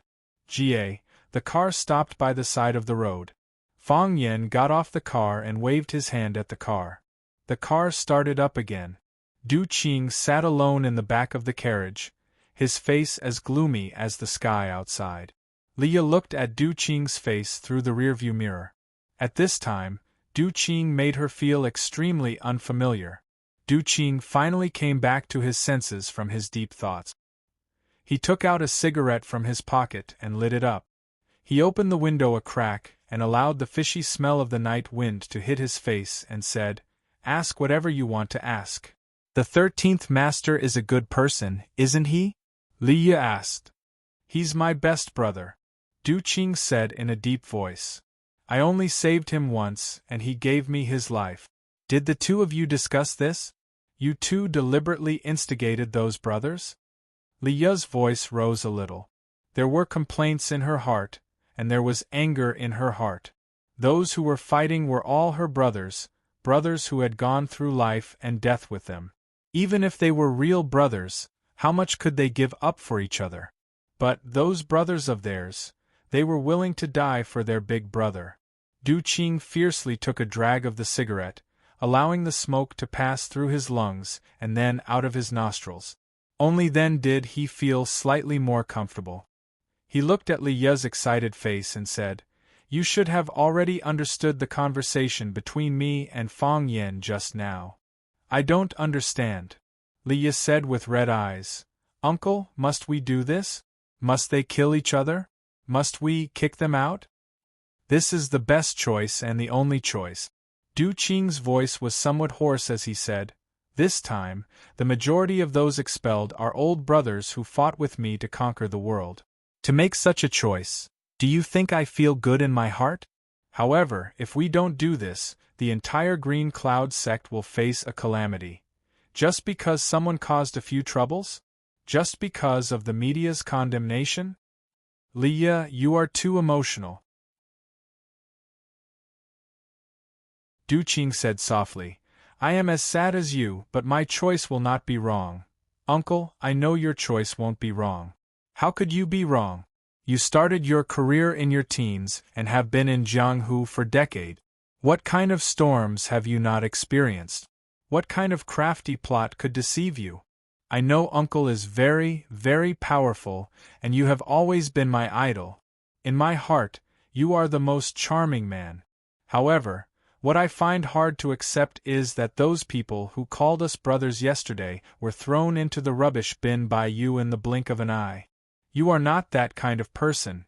Du Qing took another puff and flicked the remaining half of the cigarette out of the window. "Green Cloud's predecessor is Qing Hong. You know better than me what Qing Hong does," Du Qing said in a low voice. "Before I took over, Qing Hong already existed. How many dirty and evil things did Qing Hong do? How much blood and human lives did Qing Hong stain itself with? But those things were not done by you. After you took over Green Cloud sect, you have never done those things," Leah retorted. "Yes." Du Qing nodded. "You know about these things, 13 also knows about these things. But do the people outside know? Do they know that those things in the past have nothing to do with me? Even if they know that those things have nothing to do with me, are they willing to believe it? That is Qing Hong's original sin. After I took over as the leader of Qing Hong, it also became the original sin that I have to bear. If there is a conflict between the two sides, if there is a conflict of interest between us and them, would they be willing to let go of such a good point of attack? That is a target, our most fatal weakness. As long as they are willing, they can stab us with a knife and take our lives at any time. We don't even have the chance to retaliate. What have I been doing all these years? But, can we do that? Xiao Ye Qing Hong is my starting point, it is a part of my body. But Green Cloud is my everything, it is also my future. I will not allow anything to happen to him. I will not allow the business empire that I built up brick by brick to collapse overnight. That kind of blow is too heavy, I can't take it. We can discuss with them, we can communicate with them. Is there any use in discussing? Is there any use in communicating? Du Qing shook his head. Back then, when I closed down those black businesses, how much of a retaliation did I receive? Once, when my car exploded, I almost lost my life. Do you still remember? When I transferred those gray businesses out, how did they resist me? What crazy things did they do down there? Because those businesses were too profitable, the benefits were enough to make them go crazy, they would do anything for it. Those people could only rely on that to live, other than that, they have nothing. How do you discuss with them? How do you communicate with them? Is there any use in discussing? Is there any use in communicating? Without sufficient compensation, unable to come up with businesses that are equal or more profitable, are they willing to accept a settlement? Leah, you have also talked to some of them. Have they accepted your plan to settle them down?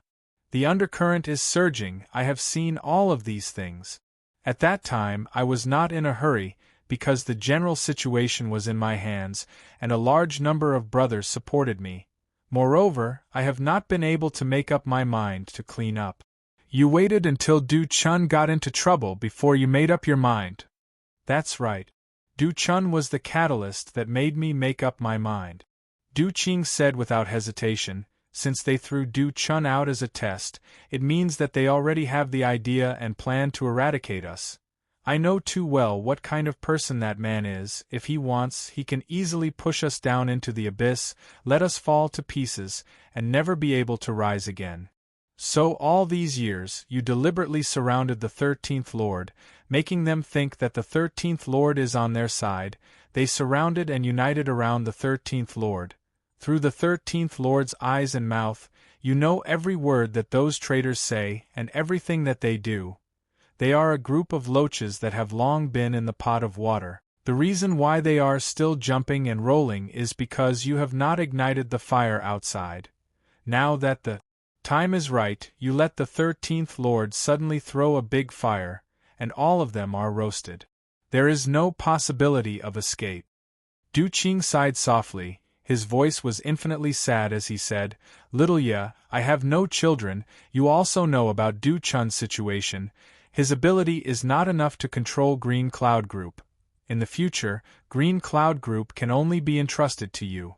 It is fine when I am alive, but if I am not here, or if I wait until I am old and can no longer watch over them, with your soft-hearted personality, how can you be a match for those people? They will tear you apart alive. Leah was silent. She knew that what her uncle said was the truth. He had also told her more than once to be prepared. To be prepared to take over Green Cloud Group. Because other than herself, he did not have anyone else. Leah also knew that everything her uncle did was for Green Cloud Group. A green cloud that could go into battle lightly, a green cloud that could be freely controlled. It was just that this feeling was really very uncomfortable. Perhaps this was the world of men. The 13th Lord, the reason why the 13th Lord is willing to stand up is for me and for you, Du Qing said softly. He watched you grow up, he treats you like his own daughter. He will stand up and take responsibility for everything. Li Ye's eyes reddened. She said, The 13th Lord, where is he? He went to turn himself in. Du Qing said, The call I received just now was from him. He has already arranged everything. Do you think the truth is too cruel? Du Qing laughed silently. I also think it's very cruel, those incidents. The various incidents that happened against our Qing Hong, were they all orchestrated by you and the 13th Lord? That's not it. Du Qing shook his head. Those were done by someone else. They just started, and we immediately cooperated with them to finish the show. They must be very satisfied, right? Is Lord Hu not going to save them? Du Qing did not answer Li Yu's question. He only looked at her with a deep gaze. There was an endless amount of things contained within. Li Yu understood. Lord Hu had also been abandoned. This was a game of 3 kingdoms. Some were loyal officials, some were spies, some were traitors, some were masters. And Du Qing and Fang Yan were the manipulators of this game.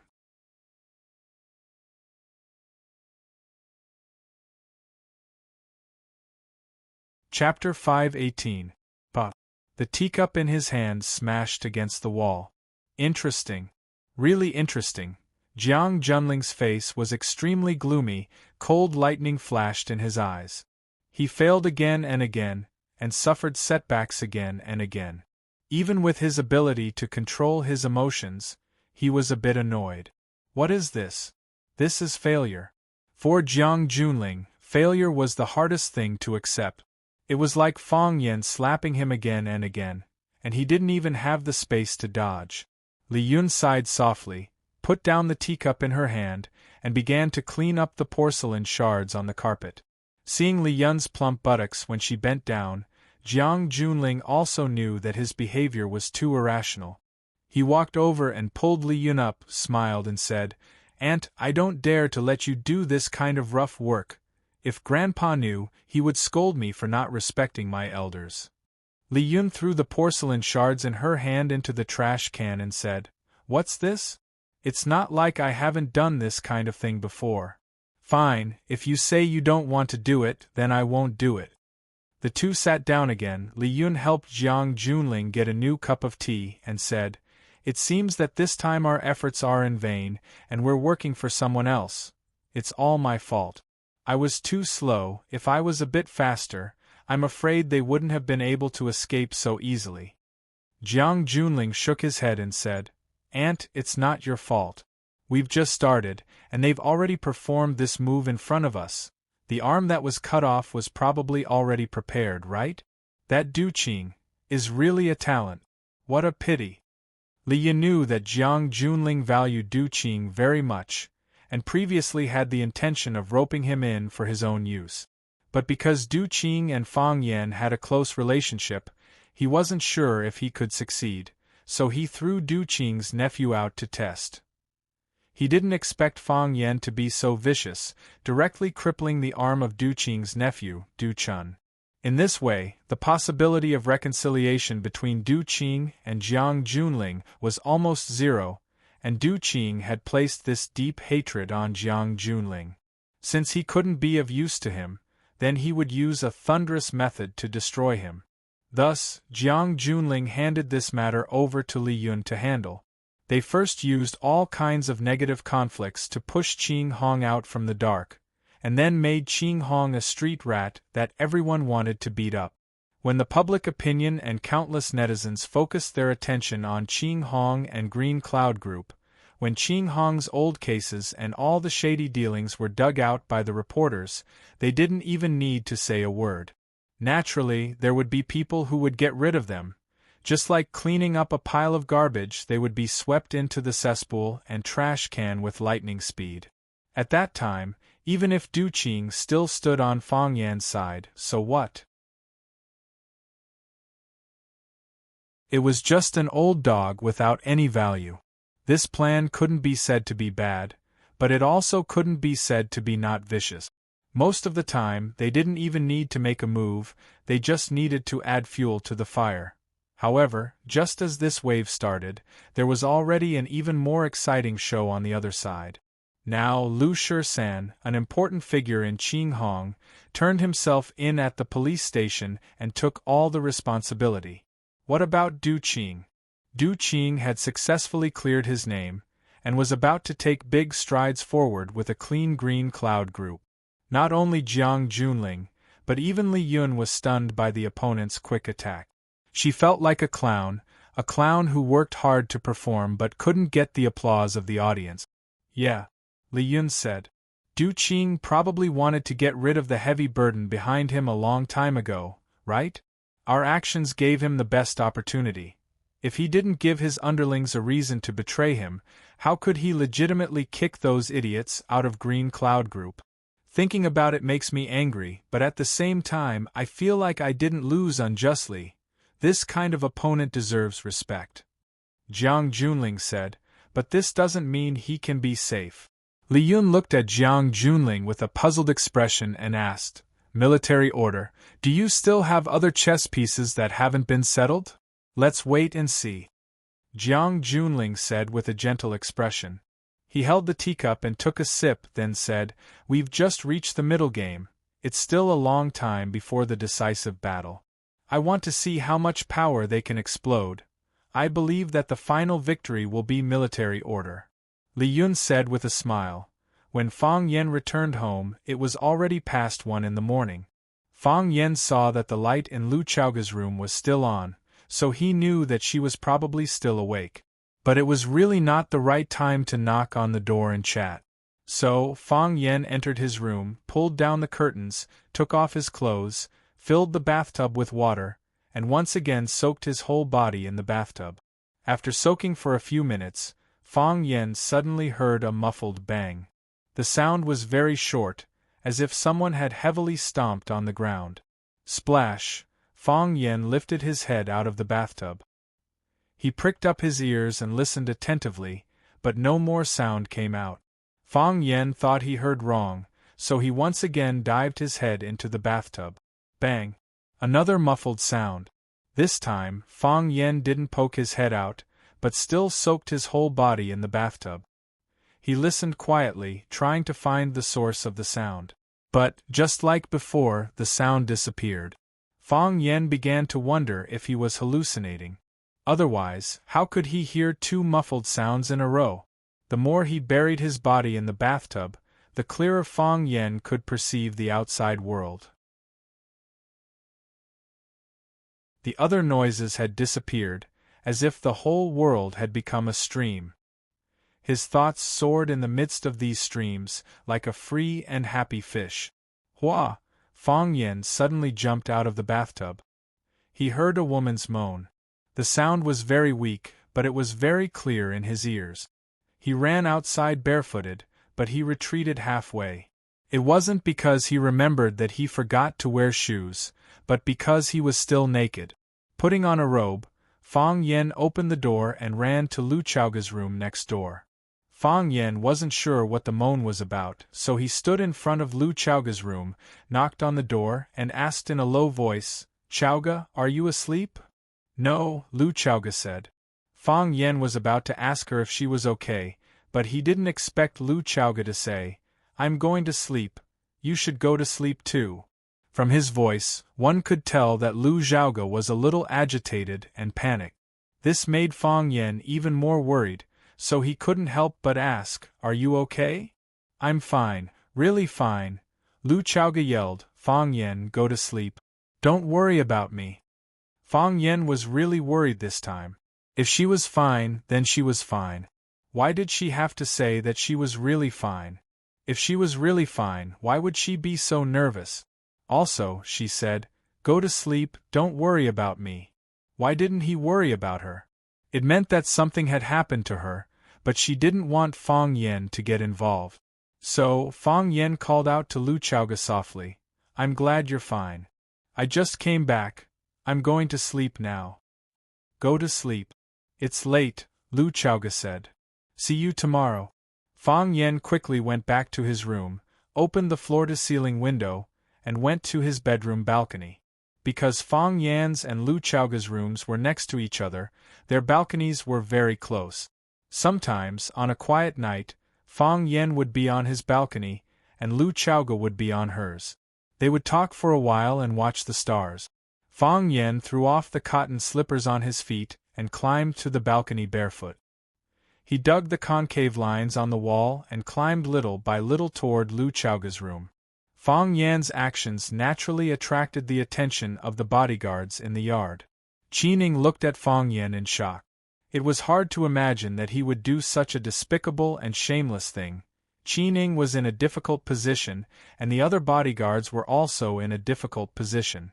If the person who climbed the wall was someone else, they would have shot him in the butt. However, that person was Fang Yan. Moreover, they weren't sure if this was Fang Yan's personal behavior, or if he accepted Lu Chaoga's invitation, or if the two wanted to play a role-playing game. Fang Yan was playing Spider-Man at this time? The bodyguards looked at each other and didn't know how to deal with it. After Fang Yan quietly stood on the balcony on Lu Chaoga's side, he turned to Qin Ning and the others downstairs and made a shushing gesture, indicating that they shouldn't alert the enemy. Qin Ning understood and made a gesture. He and his brothers immediately rushed into the villa. From Fang Yan's expression, they understood that Lu Chaoga might be in danger, but when did those thieves sneak in? Could it be that there were still loopholes in their defense downstairs? This was simply impossible. Fang Yan stood on the balcony and reached out to push the floor-to-ceiling window. Lu Chaoga's awareness of security was very good, and the floor-to-ceiling window was locked from the inside. Of course, such a small problem wouldn't be difficult for Fang Yan. He broke a small branch from the flower pot above the railing and picked at the lock. But there was a crisp sound, and the window lock had been opened by Fang Yan. At the same time the door lock was opened, Fang Yan had rushed into Lu Chaoga's room at lightning speed. "Don't move!" Fang Yan shouted sternly. Lu Chaoga didn't move, but Fang Yan didn't move either. He looked at the scene in front of him and stood there dumbfounded. Things didn't seem to be what he imagined.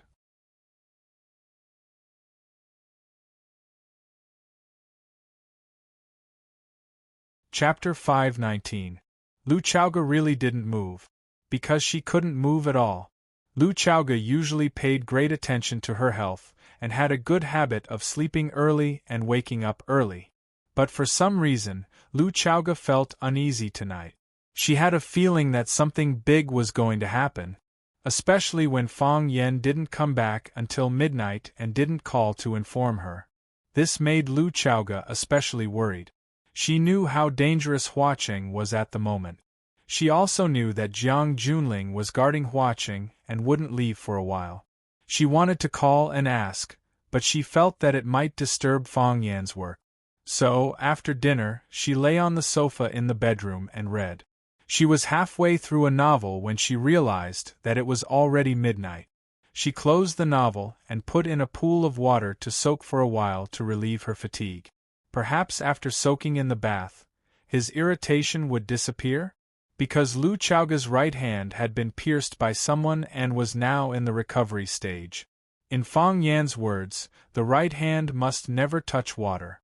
So, soaking in the bath was not an easy thing for Lu Chaoga. She needed to wrap the injured hand in a plastic bag, and then lay in the bathtub, and put the arm on the edge of the bathtub. Halfway through the bath, she heard the sound of a car engine coming from the courtyard. She knew that Fang Yan was back and her mood improved a lot. She heard Fang Yan go upstairs and Fang Yan pass by her bedroom door.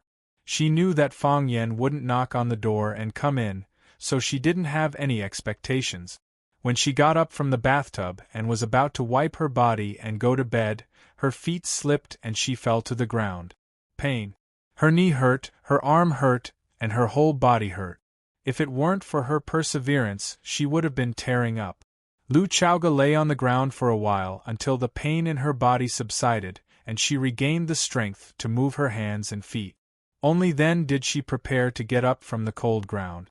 She couldn't exert force with one hand, and her other arm didn't have much strength because of the injury. Just as he propped his upper body up, his palm slipped and his body fell to the ground again. This time, he only landed on his chest. But it was even more painful. The pain was excruciating. Although there were 2 lumps of soft flesh in front of her chest to cushion the pain, soft flesh was still flesh, and soft flesh could still hurt. She felt that the 2 lumps of fat were no longer hers, and she had a strong urge to cut them off and give them to someone else. This time, Lu Xiaoga's tears really fell down. She had never thought that being hit in the chest would hurt so much. Even when that ladyboy pierced his palm with a dagger, it wasn't as unbearable as this, right? After shedding a few tears, Lu Xiaoga began to think about her next move. She couldn't keep lying on the ground. Not only would it aggravate her injury, but the floor was cold, and it was very likely to make her sick. She felt pain all over her body. One of her hands couldn't be used, and the other couldn't be used either. Even her chest couldn't be used anymore. Otherwise, her body could be propped up. What should she do now? Call for help? The nanny lived on the first floor. If she called for help, she might alarm the whole courtyard, including Fang Yan, who lived in the next room. However, in her current situation, she couldn't get up to make a phone call. If she could make a phone call, she didn't need help. Ask for Fang Yan's help? That was even worse. She just got out of the bathtub. Except for the shower cap on her head and the plastic bag tied to her hands, she could be said to be naked. In such a situation, how could she ask Fang Yan to come in and help? She was afraid that the more he helped, the worse it would be. When Lu Xiaoga was in a dilemma, Fang Yan appeared at the door of her room, as if he had sensed it. When Fang Yan asked her if she had slept, her whole body tightened, and her face was burning, as if she was standing naked in front of Fang Yan and being peeped at by him. She was worried that Fang Yan would suddenly barge in after knowing that she was in trouble, so she hurriedly said that she was fine and asked Fang Yan to hurry back to sleep and not care about her, but she didn't know that the more she acted like this, the more suspicious Fang Yan became. Since the last time Lu Xiaoga was kidnapped by Qiang Longtan, everyone raised her safety to the highest level. Especially Fang Yan. He would not allow Lu Xiaoga to encounter even the slightest danger. After he misunderstood Lu Xiaoga's words, he naturally tried to find out what was going on. It would be best if he could attack the gangsters by surprise. They were indeed caught off guard. However, it was Lu Xiaoga and Fang Yan themselves who were caught off guard. Lu Xiaoga's mouth was wide open and her head was slightly raised. For a moment, she didn't know how to react. And Fang Yan was even more shocked. This was completely different from what he had imagined. Where were the gangsters? Where the hell were the gangsters? Where did they hide? Fang Yan wanted to crawl under the bed and check to see if the gangsters were hiding. Therefore, the second Fang Yan came in, Lu Xiaoga and Fang Yan maintained such an extremely strange posture. Lu Xiaoga's naked body was lying on the floor. Her smooth and jade-like body was covered with water droplets. Her plump buttocks those curvy curves. Fang Yan could only keep swallowing his saliva. One mouthful after another. He didn't know why he suddenly felt so thirsty. The first person to react was Lu Xiaoga. Lu Xiaoga simply put her face on the floor and didn't dare to look at Fang Yan's eyes. She hurriedly said, "I'm fine, you go out." Fang Yan nodded and said, "You're really fine. Then I'll go out first." After that, Fang Yan turned around and walked toward the balcony. He had just jumped over here, so he had to jump back out of habit. Seeing that Fang Yan really turned around and left, Lu Xiaoga's mouth opened, and she didn't know what to say. Is he really going to leave like this? If he just leaves like this, will I have to lie on the floor for the whole night? Fang Yan finally thought of this problem. When he thought of this problem, Fang Yan had already jumped to the balcony of Lu Xiaoga's bedroom and was about to jump over to his side. Because he thought of this problem, Fang Yan jumped down from the balcony again. He rushed back to Lu Xiaoga's room like a gust of wind. Without saying goodbye to Lu Xiaoga, he bent down and reached out to pick up Lu Xiaoga from the floor. He threw Lu Xiaoga's body on the big bed and pulled a quilt to cover her body. Only then did he feel a little relieved. He still liked Lu Xiaoga with clothes on. Fang Yan finally had the courage to look at Lu Xiaoga and said, "Are you okay?" "I'm fine." Lu Xiaoga wanted to bury her head in the quilt. The scene just now was too embarrassing. Although she was lying on the floor at that time, it could be imagined that when Fang Yan picked her up from the floor, he must have seen her back, In all honesty, Fang Yen really didn't peek. It wasn't peek, it was openly looking. After all, if you don't use your eyes to find the target, how can you pick someone up from the floor? You're fine after falling like this? You didn't even call me? If I didn't barge in, were you going to lie on the floor for the whole night? Fang Yen said with blame. Lu Chaoga was speechless. In such a situation, how could I call you over to help? Besides, I didn't call you, but didn't you barge in yourself? Fang Yen understood Lu Chaoga's mentality and said, Are you hurt? Do you feel uncomfortable anywhere? Yes, Lu Chaoga said. Her knee hurt and it seemed to be bleeding. Her chest hurt even more, as if someone cut a piece of flesh. Where do you feel uncomfortable? Calf, Lu Chaoga said. Fang Yen walked over to lift the quilt. Lu Chaoga panicked and said, What are you going to do? Look at your leg, Fang Yen said. I accidentally glanced at your knee just now and noticed that the skin on your knee is broken. I'll help you apply some ointment.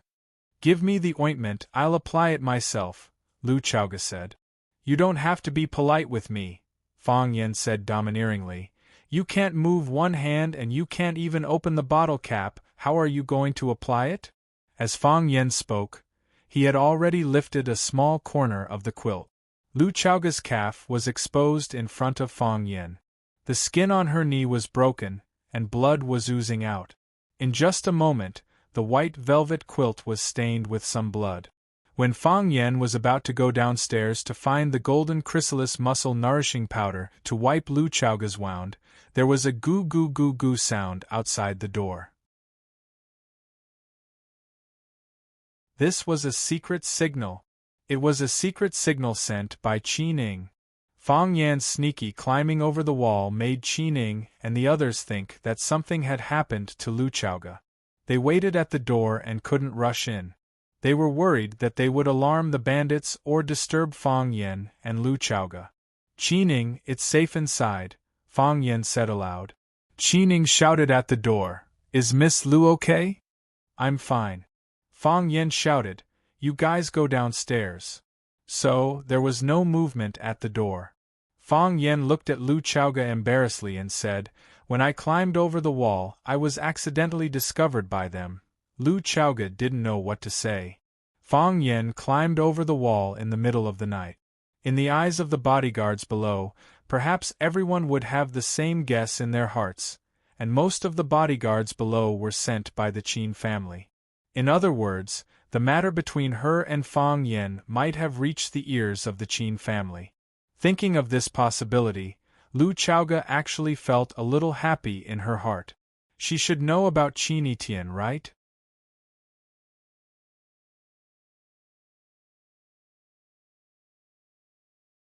Chapter 520. When Fang Yen went downstairs, Qin Ing and the others had disappeared. It was as if they had never entered the house. These people were all professional bodyguard. They knew when to disappear and where to hide. Fang Yen took the unfinished golden chrysalis muscle nourishing powder in the living room, and then returned to Lu Chaoga's room again. Lu Chaoga was still lying on the bed without moving. When Fang Yen left, she also wanted to get up and put on a nightgown. She even wanted to find a piece of underwear to bind the tender flesh on her chest. However, because the 2 tumbles were too heavy, her body couldn't move after falling on the soft bed. Therefore, when Fang Yen went downstairs and went upstairs again, she could only cover her body tightly with the quilt. Fang Yen sat on the bed and lifted a corner of the quilt covering Lu Chaoga's calf. He said, I will help you apply some medicine. Don't let it scar.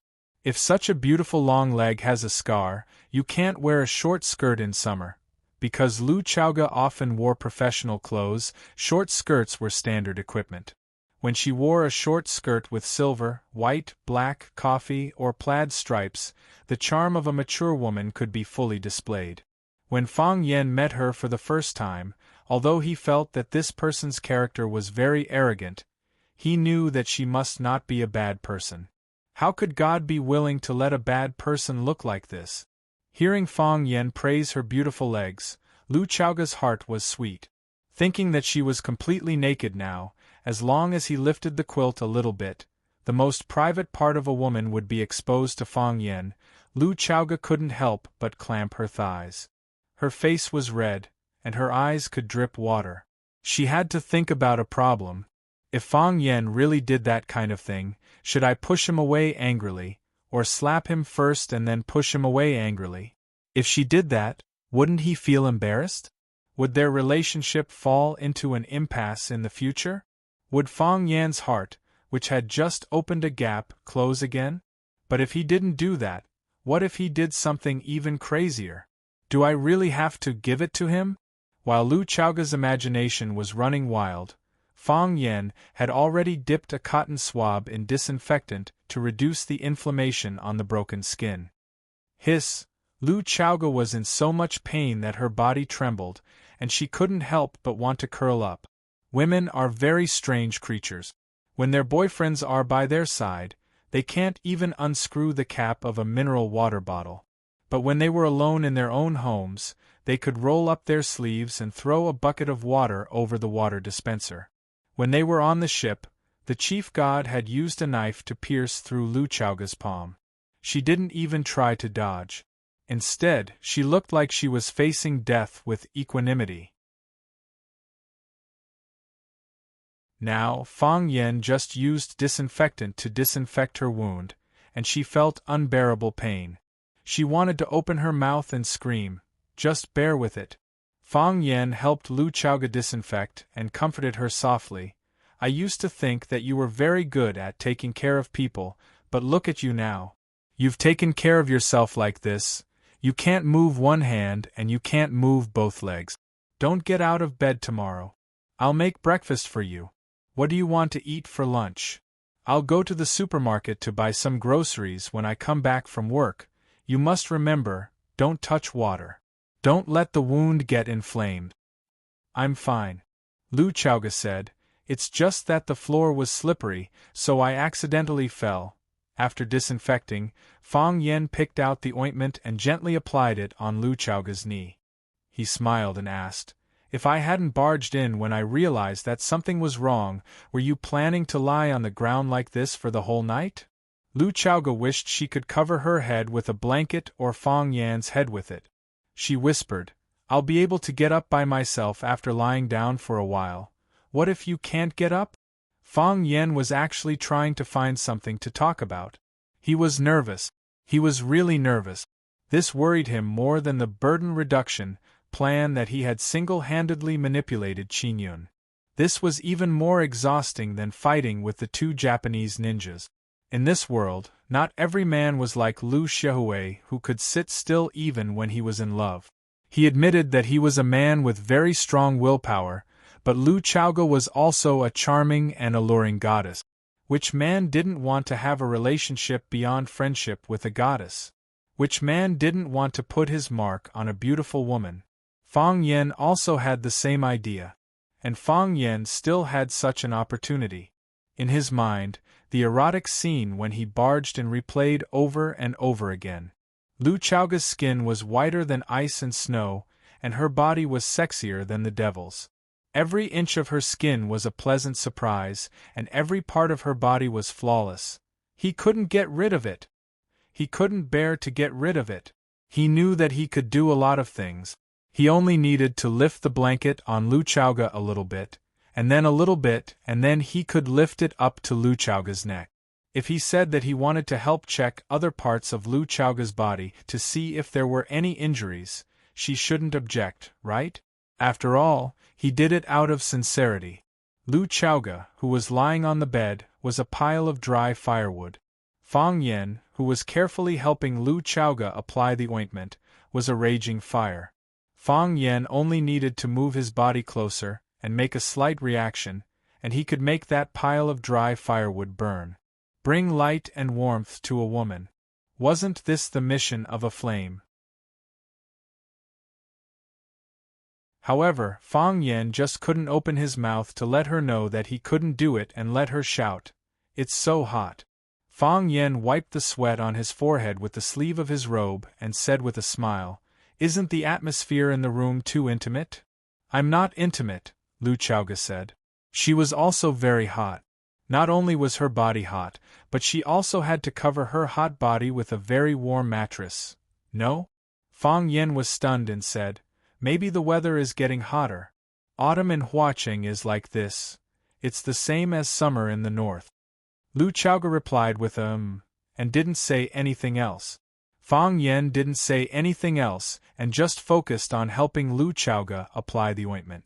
Every time he applied the cool ointment, Lu Chaoge's body would tremble slightly. Sometimes, Fang Yan's fingers accidentally touched Lu Chaoge's body, and Lu Chaoge's body would tremble even more intensely. When the passion was at its peak, just a glance could make one orgasm. Fang Yen applied the ointment on both of Lu Chaoge's knees that were scratched, and then carefully wrapped them with gauze. "It's done," Fang Yen said with a smile. After finishing the work at hand, there was actually a faint regret in his heart. In the future, he would never have the chance to look at Lu Chaoge's thighs so openly, nor would he be able to gently touch them with his fingers. He couldn't let someone fall every day, right? Although Fang Yen did have the ability to do so. However, with Lu Chaoge's physique, if she fell too many times, wouldn't she become disabled? Lu Chaoge replied with another This sound was like a moan coming from her throat. Fang Yen looked at the motionless Lu Chaoge lying there and asked softly, "Is there any other place?" Worried that Lu Chaoge would misunderstand, Fang Yen quickly explained, "What I mean is, do you feel uncomfortable anywhere else?" "I'm fine," Lu Chaoge said. Fang Yen felt a bit regretful in his heart. How could she be fine? So, Fang Yen put the ointment, gauze, scissors, and other items on the bed into the medicine box. He carried the box and got up from the bed and said, "Then you have a good rest. I'm going back to sleep." Lu Chaoge replied in a low voice. Fang Yen smiled and carried the medicine box to leave. He reached for the doorknob and was about to open the door to leave when Lu Chaoge suddenly called out, "Fang Yen." Fang Yan's body was shocked and he asked softly, "Is there anything else?" "I want to drink water," Lu Chaoge said. Fang Yen retreated again, ran to pour a cup of warm water, and fed it to Lu Chaoge. When Lu Chaoge drank the water, the way she looked at Fang Yen was very strange. Fang Yen didn't understand and thought, did she see through my wretched thoughts? After returning to his room, Fang Yen was still thinking about the deep meaning in Lu Chaoge's eyes. An idea flashed through his mind, and he slapped himself hard in the face. She wants to drink water. Qin Tian had a dream. In the dream, she accompanied Fang Yen to walk around Yanjing City in circles. They walked past the red walls and white tiles, the streets and alleys, the majestic Xuanwu Gate, and the dilapidated and heavy bell tower. They didn't speak, but occasionally looked at each other in the eyes, which made people feel sweet inside, as if they would fly into the sky like fairies if they stamped their feet. Outside a red wall, Fang Yen stopped, because there was a red plum blossom sticking out of the wall, as if it was curiously looking at the world. Fang Yen jumped lightly and picked the plum blossom in his hand. He walked over step by step, and then under the shy and happy gaze of Qin Tian, he inserted the plum blossom in her hair. Qin Tian smiled happily, and her voice was like a silver bell that spread far and wide. She reached out to touch the plum blossom, but she grabbed a handful of sticky things. She opened her palm to look, and her hand was actually a large amount of bright red blood. Qin Tian was frightened and wanted to throw the plum blossom away, but the plum blossom branch had disappeared, and only a large amount of sticky blood flowed down along her hair and cheeks. Qin Tian suddenly woke up from her sleep, opened her eyes, and thought about the strange and terrifying story just now. Why did the plum blossom turn into a large amount of bright red blood? What was the meaning behind it? Qin Tian was puzzled, so she simply lifted the quilt and walked to the window to look at the bright moonlight outside. Beep! The phone on the desk vibrated. Qin Tian took the phone and glanced at it. She received a message.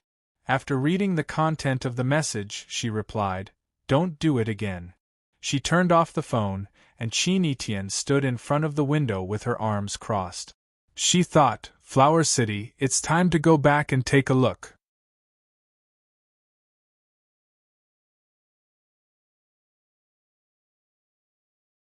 Chapter 521. When Fang Yen got out of bed and went to the backyard to practice, Qi Ning was already training his body. Both of them were martial artists, so they naturally had the intention to compete with each other. On a morning when the sun was just rising, Qi Ning issued a challenge to Fang Yen, or perhaps it was a provocation. After promising Fang Yen that he would not hit his face or kick his crotch, the two of them finally got entangled with each other with excited expressions. Qi Ning pounced towards Fang Yen, but was flung away again. Saying it like that was too simple and perfunctory. There was no excitement of fists hitting flesh. The actual situation was like this. Qi Ning pounced towards Fang Yen with a ferocious tiger catching its prey. Fang Yan's body was like a willow in the wind, like duckweed in the water. When drunken crane rides the wind was displayed, Qi Ning had no way of touching his body. Qi Ning threw more than 10 punches and kicked more than 20 times. After being spun around a few times by Fang Yen, he finally lost his patience and roared, "If you have the ability, fight me with real bullets." Thus, Fang Yen used a drunken crane grabbing worms to grab Qi Ning and throw him away. Qi Ning flew far away and lay on the ground for a long time, unable to get up. From then on, Qi Ning woke up every morning to train with Fang Yen. Learning from others despite being ashamed, it could be considered as an improvement. Morning. Fang Yen smiled and took the initiative to greet Qi Ning.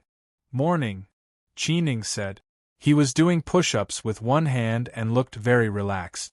In the past, when Qi Ning trained, when his training volume reached a certain level, he would start sweating profusely, and even his breathing would become rapid.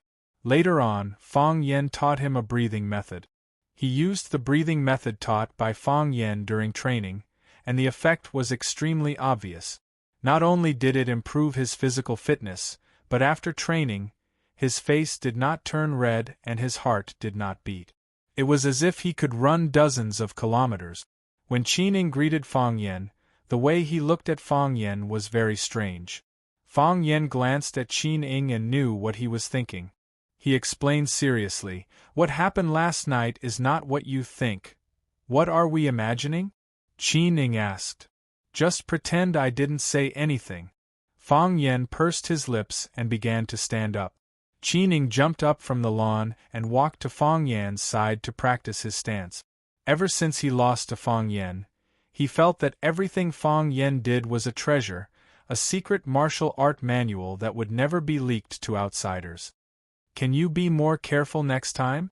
Or, can you give us a heads up the next time you want to climb over the wall?" Qi Ning lowered his voice and reminded her. He was worried that his words would be heard by Lu Chaoga and cause her to be disgusted. Do you know how dangerous this is? Fortunately, we found out in time and knew that the person who climbed the wall was you. If we mistook you for a rapist who sneaked in or a kidnapper, we would have shot you in the ass. Wouldn't the consequences be serious? Fang Yen thought about it and felt that what Qi Ning said was indeed very reasonable. Qi Ning and the others were Lu Chaoga's full-time bodyguards and were responsible for Lu Chaoga's safety. Last time when Qin Zhaoga was kidnapped, they had already been scolded by the main family. Even Scholar, who was specially sent by the Qin family to protect Lu Chaoga, was called back to Yanjing because of a major mistake. The movement of the grass around them could arouse their sensitive nerve. Climbing the wall to see Lu Chaoga in the early hours of the morning was easy to cause misunderstanding, and it would also increase the difficulty of their protection. If they really shot him in the ass, then he would really be wronged. So Fang Yen nodded and said, "Don't worry. In the future, such a thing will not happen again." After a pause, he said aloud, "If such a thing really happens, I will definitely tell you in advance. Thank you for your understanding." Qi Ning said, "You can play the nurse and the patient, the police and the thief, the student and the teacher, or the teacher and the student. Why do you have to be Spider-Man? Isn't the difficulty a little too high?" Fang Yen suddenly remembered that he hadn't sparred with Qi Ning for a long time. So, Fang Yen waved at Qi Ning and said, "Come, let me see if you have improved recently. Qining was shocked and turned to run to the front yard. Fang Yan's figure flashed, and he was already in front of him. With a kick, he sent him flying. After Fang Yan finished his morning exercise every morning, he began to busy himself in the kitchen. He made porridge and fried eggs, baked a few pieces of bread, and cut a few fruits to make a salad. As he was about to put the food on a tray and send it to Lu Chaoga's room upstairs, Lu Chaoga came down by herself. Lu Xiaoga was wearing a set of loose white sportswear. He held the railing as he walked down the stairs carefully.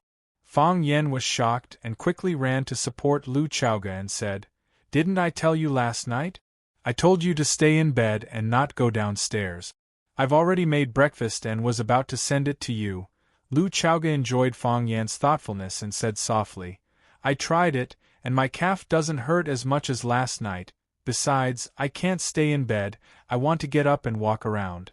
I don't even want to do anything." "Then let's have breakfast together," Fang Yan said and supported Lu Chaoga to the dining room.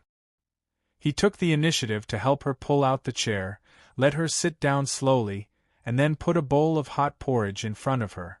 Looking at the busy Fang Yan, Lu Chaoga had a warm and happy smile on her face. She really enjoyed her current life. After so many years of ups and downs, she was like an iceberg in the sea, in danger of sinking to the bottom of the sea or breaking into pieces at any time. She really wanted to settle down. Unfortunately, she also knew very well that this was only temporary.